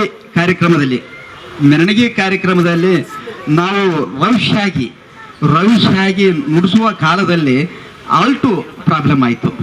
ನನಗೆ ಆಲ್ಟು ಪ್ರಾಬ್ಲಮ್ ಆಯಿತು. ಅಲ್ಲೇ ರಾಯಚೂರಿನಲ್ಲೇ 4 ದಿನ ಅಲ್ಲೇ ಅಡ್ಮಿಟ್ ಮಾಡಿಕೊಂಡು, ಮತ್ತು ನಾವು ಬೆಂಗಳೂರಿನಲ್ಲೇ ಜಯದೇವ ಆಸ್ಪತ್ರೆಗೆ ಬಂದು ನಾವೆಲ್ಲ ಆಲ್ಟಿನ ಬಗ್ಗೆ ತೋರಿಸ್ಕೊಂಡು ಮತ್ತೆ ಇದನ್ನಾಗಿದ್ದೇವೆ. ಆದರೂ ಕೂಡ ಡಾಕ್ಟ್ರು ಕೂಡ ಹೇಳಿದರು, ಸ್ವಲ್ಪ ವೃತ್ತಿಯನ್ನು ನೀವು ಜಾಸ್ತಿ ಮಾಡಬೇಡ್ರಿ, ಆದರೆ ವೃತ್ತಿಯು ಸ್ವಲ್ಪ ಕಡಿಮೆ ಮಾಡಿರಿ ಅಂತ ಹೇಳಿದರು. ಆದರೂ ಕೂಡ ನಮಗೆ ಈ ವೃತ್ತಿ ಉಮೇಶ ನಮ್ಮನ್ನು ಕುಂದ್ರಗೊಡೋದಿಲ್ಲ. ಯಾಕಂತಂದರೆ ಈಗ ಯಾರು ಏನು ಮಾಡಬೇಕಾಗಿರುತ್ತಾ ಆ ವೃತ್ತಿ ಮಾಡಿದರೆ ನಮಗೆ ಚಂದ ಅಂತ ನಮ್ಮ ಅನಿಸಿಕೆ. ನಾವು ಒಂದು ಕಲೆ ಪ್ರದರ್ಶನ ಮಾಡ್ತಾ ಇದ್ದೀನಿ. ಕಲೆ ನಾನು 8 ದಿನ ಕಾಯಲಿ, 4 ದಿನ ಕಾಯಲಿ, ಅದನ್ನು ಆ ತಾಯಿ ಶಾರದನ ಮೇಲೆ, ಸರಸ್ವತಿ ಮೇಲೆ ನಾನು ಆಕಿನ ನುಡಿಸಿದ್ರೆ ನನಗೆ ಬಹಳ ಪ್ರೀತಿ ಕಾಣಿಸ್ತದೆ. ಆಕಿನ ಕೈ ಬಿಟ್ಟನೆ ಅಂದರೆ ನನಗೆ ಒಂದು ದಿಂಗ ಪಡೆದಂಗಾಗಿ, ಒಂದು ತಿಳಿದ್ರೆ ಒಂದು ತಿಳಿದಾರ್ದಂಗೆ ಆಗುತ್ತೆ. ಯಾಕಂದ್ರೆ ಓದ ಬರಲಾರ್ದವನು ನಾನು, ಮತ್ತು ಓದ ಬರಲಾರ್ದವನು ಓದಂದ್ರೆ ಓದಕ್ಕಾಗುತ್ತಾ? ಆಗೋದಲ್ಲ. ಅದರಂತಾಗ ಆಗಿಬಿಡ್ತೈತೆ ನನಗೆ ಆ ವೃತ್ತಿ ಬಿಟ್ಟರೆ. ಇಲ್ಲಿ ನಮ್ಮ ಔಷಧದಲ್ಲಿ ಬರ್ತಕ್ಕಂಥ ಕಲೆಯನ್ನು ಗುರುತಿಸಿಕೊಂಡು ನಾನು ಮಾಡ್ತಾ ಬಂದಿರ್ತೇನೆ. ಆದರೂ ಕೂಡ ನನ್ನ ಮಕ್ಕಳಾಗಿರ್ತಕ್ಕಂಥವ್ರು 3 ಜನ, 9 ಜನದಲ್ಲಿ 3 ಜನ ಎಲ್ಲ ಮಕ್ಕಳು ಒಳ್ಳೆ ರ್ಯಾಂಕಿಂಗು. ಈಗ ಸೈನ್ಸ್ ಸೆಕೆಂಡ್ ಇಯರ್ ಸೈನ್ಸ್ 90% ಮಾಡಿದಾಳೆ. ಆಕೆಗೆ ಮೆಡಿಕಲ್ಲು ಸ್ವಲ್ಪರಲ್ಲೇ ಹೋಯ್ತು. 10,000 ರ್ಯಾಂಕಿನಾಗ ಇತ್ತಂದ್ರೆ ಆಕೆಗೆ ಹಾಕತ್ತು, ಮತ್ತು 15,000 ರ್ಯಾಂಕಿಂಗ್ನಾಗ ಬಂತು, ಸ್ವಲ್ಪರಲ್ಲೇ ಹೋತು. 3ನೇ ಸುತ್ತಿಗೆ ಹಾಕಿದ್ವಿ. ಈಗ ಆಕೆಗೆ BS ಅಗ್ರಿ ಆಗಿದೆ. ಆಕಿನ ರಾಯಚೂರಿನಲ್ಲೇ ಮುಚ್ಚಿದ್ದೇನೆ. ಮತ್ತು ಇನ್ನೊಬ್ಬ ಮಗಳು 3ನೇ ವರ್ಷ ಸಿವಿಲ್ ಇಂಜಿನಿಯರ್ ಮಾಡಕತ್ತಾಳ ಆಕಿ. ಮತ್ತು ಇನ್ನೊಬ್ಬ ಮಗಳು ಈಗ BEd ಮುಗಿಸ್ಕೊಂಡು MA ಮಾಡಿದಾಳ. ಆಕಿನು ಒಳ್ಳೆ ರ್ಯಾಂಕಿಂಗ್. ಈಗ ಸರ್ಕಾರ 25,000 ರೂಪಾಯಿ ಆಕಿಗೆ ರ್ಯಾಂಕಿಂಗ್ ಅಂತಂದ್ರೆ ಒಳ್ಳೆ ಪರ್ಸೆಂಟೇಜ್ ಮಾಡಿದವರಿಗೆ SC ಜನಾಂಗದವರಿಗೆ 25,000 ರೂಪಾಯಿ ಇದನ್ನು ಕೊಡ್ತಾರೆ. ಅವರು ಅಕೌಂಟಿಗೆ ಜಮಾ ಮಾಡಿದ್ದಾರೆ. ಈ ಮಗಳಿಗೇನು 25,000, ಆಕೆಗೆ 25,000 ಬಂದಿದೆ. ಸರ್ಕಾರದಿಂದ ಒಂದು ಒಳ್ಳೆ ನಮ್ಗೆ ಸಹಾಯ ಸಿಕ್ಕಿದೆ. ಜಮೀನು ಮನೆ ಎಷ್ಟೈತೆ? ಡಾಕ್ಟ್ರು ಓದ್ತಾರೆ ಅಂದ್ರೆ ಈ ಕಾಲದಾಗೆಲ್ಲ ಹಿಂದೆ ಹಂಗಂತಿದ್ವಿ. ಈಗ ಒಂದಿಷ್ಟು ಬದಲಾಗಿದೆ. ಸರ್ಕಾರದ ಸೌಲಭ್ಯ ನಿಮಗೆ ಮುಟ್ತಾ ಇದ್ದಾವೆ ಅಂತ ಅರ್ಥ ಆಗಿದೆ. ಜಮೀನು ಮನೆ ಎಷ್ಟದ್ರಿ? ಹೆಣ್ಮಕ್ಳ ಜಮೀನು ನನಗೆ ಜಮೀನು ಇಲ್ಲ. ಈ ಜಮೀನು ಹೆಂಗಂತಂದರೆ ನಾನು ವೃತ್ತಿಯಿಂದನೇ ನಾನು ಬದುಕಬೇಕು. ನನಗೆ ಸರ್ಕಾರ ಯೋಜನೆಯಡಿಯಲ್ಲಿ, ಆಶ್ರಯ ಯೋಜನೆಯಡಿಯಲ್ಲಿ ಮನೆ ಆಗಿದೆ. ಅದರಲ್ಲೇ ನಾನೊಂದಿಷ್ಟು ದುಡಿದಂಥ ಹಣವನ್ನು ಹಾಕಿ ಸ್ವಲ್ಪ ಮನೆ ಚೆನ್ನಾಗಿ ಮಾಡ್ಕೊಂಡಿದ್ದೇನೆ. ಮತ್ತು ಆಸ್ತಿ ಗೀಸ್ತಿ ನನಗೇನಿಲ್ಲ. ಒಂದು ಇಷ್ಟು ವರ್ಷದ ಲೋಕಸೇರಿ ನೋಡ್ತಾ ಹೋದ್ರೆ ಅನೇಕ ಕಲಾವಿದರ ದಾರಿಲಿ ನೋಡಿದ್ವಿ. ಈ ಕಲೆನ ನಂಬಿ ಕೂಡ ಭದ್ರವಾಗಿ ಬದುಕಿ ಮುಂದಿನ ಜನ್ರೇಷನ್ನ ಡಾಕ್ಟ್ರು ಇಂಜಿನಿಯರ್ ಅಷ್ಟಕ್ಕೆ 90% ಅಂತ ಕೇಳಿದರೆ ಸಾಕು, ಅದೇ ಒಂದು ಸುಖ ಸಂತೋಷ. ಹಾಗಾಗಿ ನಾವು ನಮ್ಮ ಸಮಾಜ ಅತ್ಯಂತ ಆರೋಗ್ಯವಾಗಿ ಲವಲವಿಕೆಯಲ್ಲಿ ಹೋಗ್ತದೆ, ಜೊತೆಗೆ ಕಲೆನೂ ಕೂಡ ತಬ್ಬಿಕೊಂಡು ಹೋಗ್ತದೆ ಅನ್ನೋದು ನಮ್ಮ ಆರೋಗ್ಯ. ಮಾಯಿಗೌಡರ ಹಪಹಪಿಗಳು ಚಲನೆಯಲ್ಲಿದ್ದಾವೆ ಅನ್ನೋದೇ ನಿಜವಾದ್ದು. ಅದಕ್ಕಿಂತ ಸಮಾಜ ಆರೋಗ್ಯ ವ್ಯತ್ಯಾಸಗಳನ್ನು ತಿದ್ಕೋತಾ ಹೋಗೋದೆ. ಆದ್ದರಿಂದ ಸಮಾಧಾನದ ವಿಷಯ ಅಂತ ಹೇಳಿ ಸರ್. ಲಂಕಪ್ಪನವ್ರೆ, ನೀವು ಏನು ಸ್ಪಂದಿಸಿದೆ, ಸರ್ಕಾರದ ಸ್ಪಂದನೆ ಕೂಡ ಇದಕ್ಕೆ ಬಲ ಆಗಿದೆ. ಇಲಾಖೆಗಳು ಇವ್ರಿಗೆ ಕೊಡುವಂಥ ಸಂಭಾವನೆಗಳಲ್ಲಿ ಬದಲಾಗಿರೋ ದಾರಿಗಳು ಕೂಡ ಸಮಾಜ ಕಾಣ್ತಾ ಇರೋ ದಾರಿ, ಮತ್ತೆ ಸಿಗ್ತಾ ಇದ್ದ ಹಿಂದಿನ ಅವಕಾಶಕ್ಕಿಂತ 10 ಪಟ್ಟು ಜಾಸ್ತಿ ಆಗಿರೋದು ಇವರು ಬಲಕ್ಕೆ ಬಂದಿರೋದು ಸತ್ಯ ಅನ್ನೋದನ್ನ. ಲಂಕಪ್ಪನವ್ರೆ, ಸಂಗೀತ, ನೃತ್ಯ, ಈ ಕಲೆಗಳಿಂದ ಆರೋಗ್ಯ ಸುಧಾರಿಸುತ್ತೆ ಅಂತ ಹೇಳ್ತಾರಲ್ಲ, ಅದು ನೀವು ಉದಾಹರಣೆ ಆಗಿದ್ದೀರಿ. ನೀವೇ ಇದಕ್ಕೆ ಉದಾಹರಣೆ. ಆದರೆ ಬಂದೇನು ಅಂತಂದರೆ, ನೀವು ಈ ಕಲೆನ ಸ್ವಲ್ಪ ನಿಮ್ಮ ಆರೋಗ್ಯದ ದೃಷ್ಟಿಯಲ್ಲಿ ಸ್ವಲ್ಪ ಕಮ್ಮಿ ಮಾಡಿ ನಿಮ್ಮನ್ನ ಶಹನಾಯಿ ಅಥವಾ ಗಾಯನ ಅದನ್ನು ವೃತ್ತಿಪಡಿಸ್ಕೊಂಡ್ರೆ ಇನ್ನೂ ನಮ್ಮ ಜೊತೆಯಲ್ಲಿ ಇನ್ನೂ ಒಂದು 40-50 ವರ್ಷ ಬದುಕುವಂಥ ಅವಕಾಶ ಸಿಗುತ್ತೆ. ಯಾಕೆಂದರೆ ಸಂಗೀತದಿಂದ ಆರೋಗ್ಯ ಸುಧಾರಿಸುತ್ತೆ ಅಂತ ಹೇಳಿ ನಮ್ಮ ಶಾಸ್ತ್ರಜ್ಞರ ಅಭಿಪ್ರಾಯ. ನೀವು 100 ವರ್ಷ ನಮ್ಮ ದೇಶದಲ್ಲಿರಿ. ನಮಸ್ಕಾರ ಸರ್. ಹೀಗೆ ನಮಗೆ ಹುಟ್ಟು ಸಾವು ಯಾರಿಗೆ ತಪ್ಪಿಲ್ಲ. ಆದರೂ ಕೂಡ ಸಾವಿಗೆ ನಾವು ಆಶೆಯನ್ನು ಮಾಡಿಲ್ಲ. ಈ ಕಲೆಗೆ ಆಶೆ ಮಾಡಿದ್ದೀವಿ. ಕಲೆಯನ್ನು ಬೆಳೀಲಿ, ಕಲೆಯನ್ನು ಇರಲಿ ಅಂತ ನಾನು ಆಶೆ ಮಾಡಿದ್ದೀನಿ ಹುಟ್ಟೆ. ಯಾಕೆಂದರೆ ಡಾಕ್ಟ್ರ್ ಹೇಳಿದರು ಮಾಡಬೇಡ, ವೃತ್ತಿ ಮಾಡಬೇಡ ಅಂತಂದರು. ಆದರೂ ಕೂಡ ಮಾಡ್ತಾ ಇದ್ದೀನಿ. ಆ ದೇವ್ರ ಕಡೆ ಭಾರ, ಶಿವನ ಕಡೆ, ಶಿವನ ಆಶೀರ್ವಾದ ಇತ್ತಂದ್ರೆ ನಾವು ಹೆಂಗಾರು ಬದುಕಕ್ಕೆ ಉಂಟಂತ ಅವನ ಮೇಲೆ ಭಾರ ಹಾಕಿಂದು ನಾನು ನಡೆಸ್ಕೊಂಡು ಹೊಂಟೀನಿ. ಒಂದು ಘಟನೆ ನೆನಪಾಗುತ್ತೆ. ಒಬ್ಬ IAS ಆಫೀಸರು, ಅವ್ರ ಮಗ ಚಂಡೆವಾದಕ, ರಾತ್ರಿ ಯಕ್ಷಗಾನ ಮೇಳದಲ್ಲಿ. ಆತ ಚಂಡೆವಾದಕ ವಯಸ್ಸಾಗಿದೆ ಅಂತ ಮನೇಲಿ ಕೂತ್ಬಿಟ್ಟು, ನೀನು ಹೋಗಬೇಡ ಮೇಳೆಗೆ ಅಂದ. ನನಗೆ IAS ಆಫೀಸರು ಇಷ್ಟು ಸಂಬಳ ಬರ್ತದೆ, ನಿನ್ನ ಅಪ್ಪನ್ನ ಈ ವಯಸ್ಸಲ್ಲಿ ಚಂಡೆ ಬಾರ್ಸಕ್ಕೆ ಕಳಿಸ್ಬೇಕಾರೆ ರಾತ್ರಿ ನಿದ್ಗೆಟ್ಟು ಅಂತ ಹೇಳಿದೆ. ಆ 3 ತಿಂಗಳು ಅವನು ಮೇಳಕ್ಕೆ ಕಳ್ಸೋದು ನಿಲ್ಲಿಸ್ದ. 3 ತಿಂಗಳು 3 ದಿವಸ ಇರಲಿಲ್ಲ ಅನ್ನೋದು ಭಾಳ ಮುಖ್ಯವಾದ ಪಾತ್ರ. ಅವ್ರಿಗೇನು ಇಷ್ಟವೋ, ಅವ್ರಿಗೇನು ಸುಖವೋ ಅದ್ರ ಜೊತೆಗೆ ಬಿಟ್ಟರೆ ಇನ್ನಷ್ಟು ಇರಬಲ್ಲರು ಅನ್ನೋದು ಭಾಳ ಮುಖ್ಯವಾದ ಘಟಕ. ನಮ್ಮ ಅಂತಸ್ತು ಅಪೇಕ್ಷೆಗಳು ಬೇರೆ, ಅವರ ಸುಖಗಳು ಬೇರೆ ಅನ್ನೋದು ಹೊಸ ಕಾಲದ ದೊಡ್ಡ ಮುಖ್ಯವಾದ ಗ್ರಹಿಕೆ ಅಂತ ನೆನಪು ಮಾಡ್ತಾರೆ. ಈಗ ನೀವು ಇದ್ರ ಜೊತೆಗೆ ಮದುವೆಯಲ್ಲಿ ಹೆಂಗೆ ನುಡಿಸ್ತೀರಿ ಮತ್ತು ಸಾವಿನಲ್ಲಿ ಹೆಂಗೆ ನುಡಿಸ್ತೀರಿ ಅಂತ ಅವರೆಲ್ಲ ಕೇಳಬೇಕು ಅಂತ ಬೇರೆ ಬೇರೆ ಕಲೆ ವಾದ್ಯಗಳು ಕೇಳಿದ್ದಾರೆ. ನೀವಾಗ ಮದುವೆಯಲ್ಲಿ ಹೆಂಗೆ ಹುರುಪಿನ ಗತ್ತು ಹೆಂಗೆ ಕೇಳಿಸ್ತತೆ ಮತ್ತು ಸಾವಿನಲ್ಲಿ ಹೆಂಗೆ ನುಡಿಸ್ತೀರಿ ಅಂತ ಒಂದು ಗತ್ತು ತೋರಿಸಿ, ಸಣ್ಣ ಕೂತಲ್ಲೇ ತೋರಿಸಿ. ನಿಮಗೆ ಸಾಕು ಅನಿಸಿದ್ರೆ ಆಗಲೇ ನಿಲ್ಲಿಸ್ರಿ, ಏನು ಅಂದ್ಕೊಳ್ಳಲ್ಲ ಯಾರು. ಆಗ್ಬೋದ್ರಾ? ಮದುವೆಯಲ್ಲಿ ಯಾವ ಥರ ನುಡಿಸ್ತೀರಿ ಅನ್ನೋದ್ರ ಬಗ್ಗೆ. ಈಗ ಮದುವೆಯಲ್ಲೇ ಮತ್ತು ಹೀಗೆ ಬೀಗರು ಬರ್ತಾರ. ಬೀಗರು ಬರೋ ಕಾಲದಲ್ಲಿ ಮತ್ತು ಎದುರುಗೊಣ್ಣೋದಕ್ಕೆ ಕರ್ಕೊಂಡು ಹೋಗ್ತಾರ. ಎದುರುಗೊಣ್ಣಕ್ಕೆ ಪದ ಸರಿಯ ಬಂದಿನಿ ಬೀಗತೆ ನಾನ ತಡ ಮಾಡಲು ಬೇಡವ ನೀನ. ಸರಿಯ ಬಂದಿನಿ ಬೀಗತೆ ನಾನ ತಡ ಮಾಡಲು ಬೇಡವ ನೀನ. ಜನನನ ತಮ್ಮನ ಗುಣಗಳ ನೋಡು, ಜನನ ತಮ್ಮನ ಗುಣಗಳ ನೋಡು. ಸರಿಯ ಬಂದಿನಿ ಬೀಗತೆ ನಾನ ತಡ ಮಾಡಲು ಬೇಡವ ನೀನ. ಸರಿಯ ಬಂದಿನಿ ಬೀಗತೆ ನಾನ ತಡ ಮಾಡಲು ಬೇಡವ ನೀನ. ಹಾಡ್ನಾಗ ಆತು ನಾವು ಅವ್ರ ತಮಟೆ ಒಳಗೆ ನೋಡಿ ಅವ್ರ ತಮಟೆ ಕಲ್ತಾರ ಅಮ್ಮ ಲಕ್ಷ್ಮಿ ಡ್ಯಾನ್ಸ್ನವ್ರು ಅವರು. ಹೀಗೆ ತಮಟಿ ಒಳಗ ಹಾಂ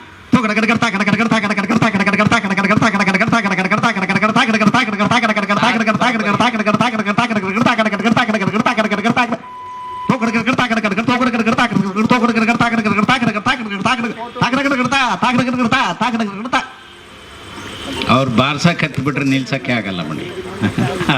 ಈಗ ಇದನ್ನು ತಮಟೆ ಒಳಗೆ ಹತ್ತಿರಿ, ಸಾವನ್ಯಾಗ ಹಂಗೆ ಹಚ್ತೀರಿ.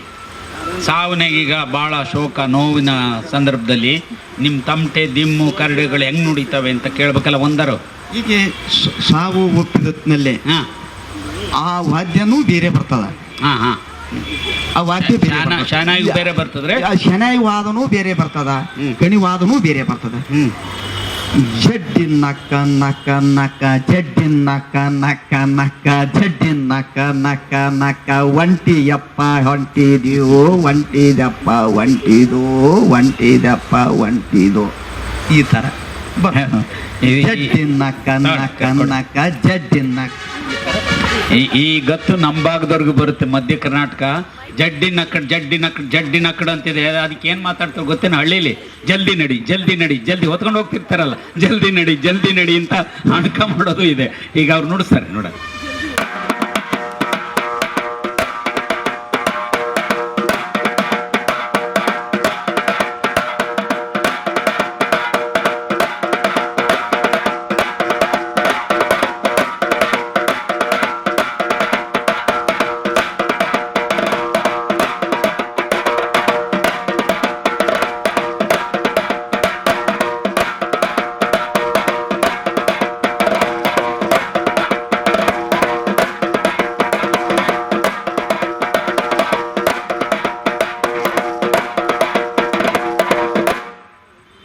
ಕೇಳಿಸ್ಕೊಂಡ್ರೆ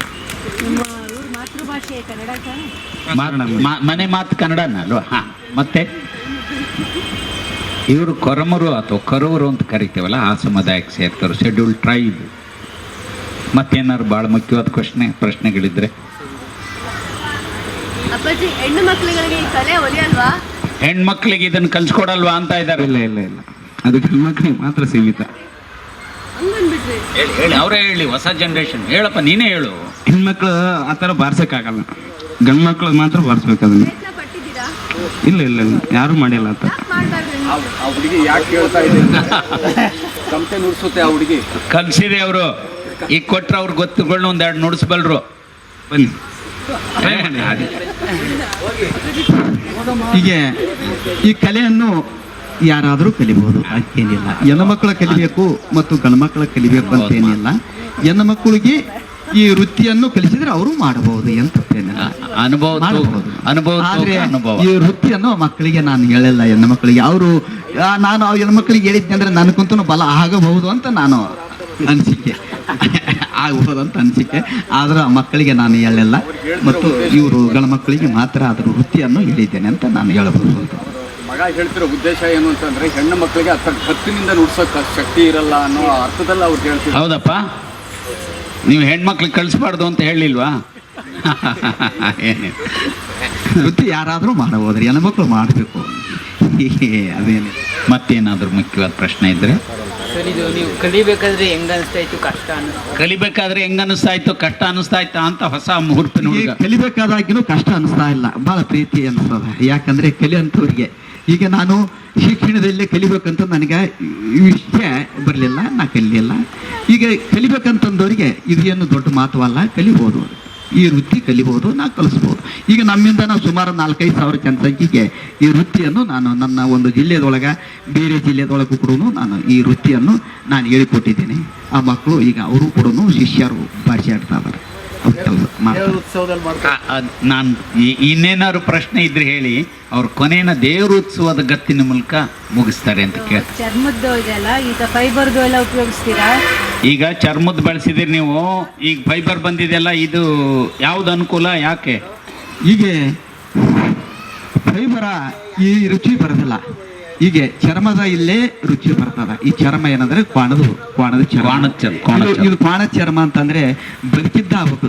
ಸತ್ತು ಕ್ವಾಣ ಚರ್ಮ ಅಂದ್ರೆ ಈ ಶಬ್ದ, ಈ ನಾದ ಬರೋದಿಲ್ಲ, ಈ ಸೂರು ಬರೋದಿಲ್ಲ. ಈಗ ನೀವು ಸತ್ತದ್ದು ಅಂದ್ರೆ ಆಗಲ್ಲ ಅಂದ್ರೆ ಮತ್ತೆ ಜೀವದ್ದು ಅಂದ್ರೆ ಹೆಂಗ್ ತೆಗೆದ್ರಿ, ಹೆಂಗ್ ತಯಾರು ಮಾಡಿದ್ರಿ ಕೊಣದ?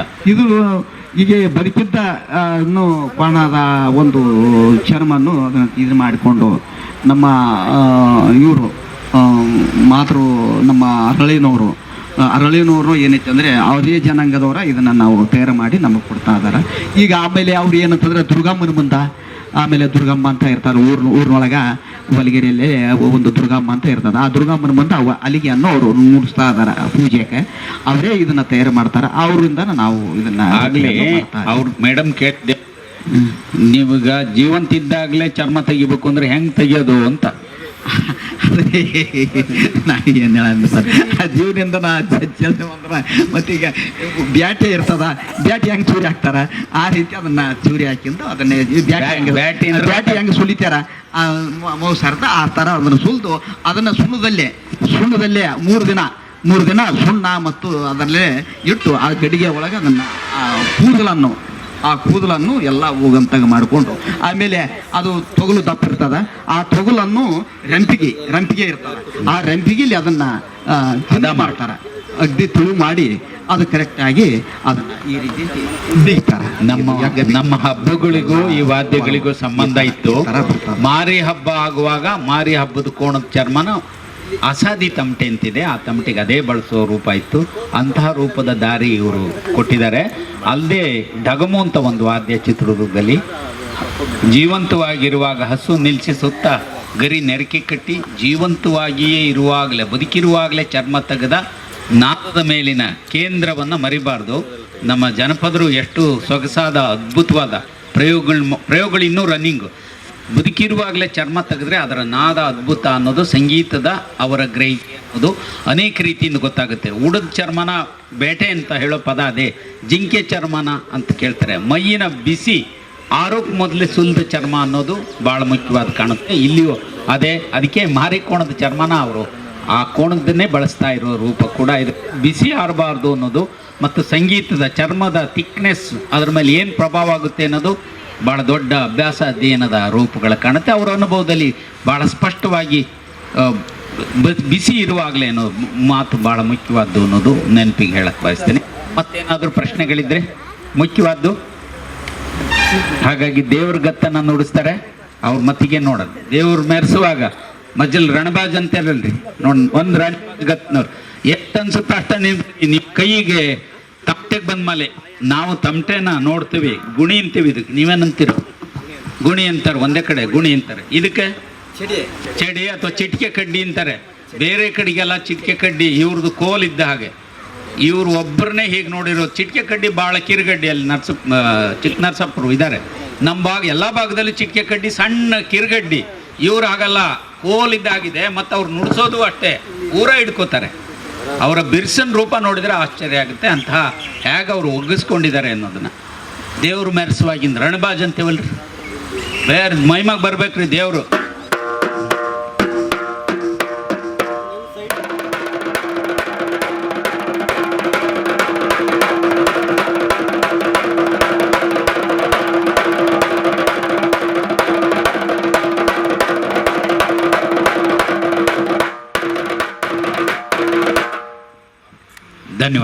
ಧನ್ಯವಾದಗಳು.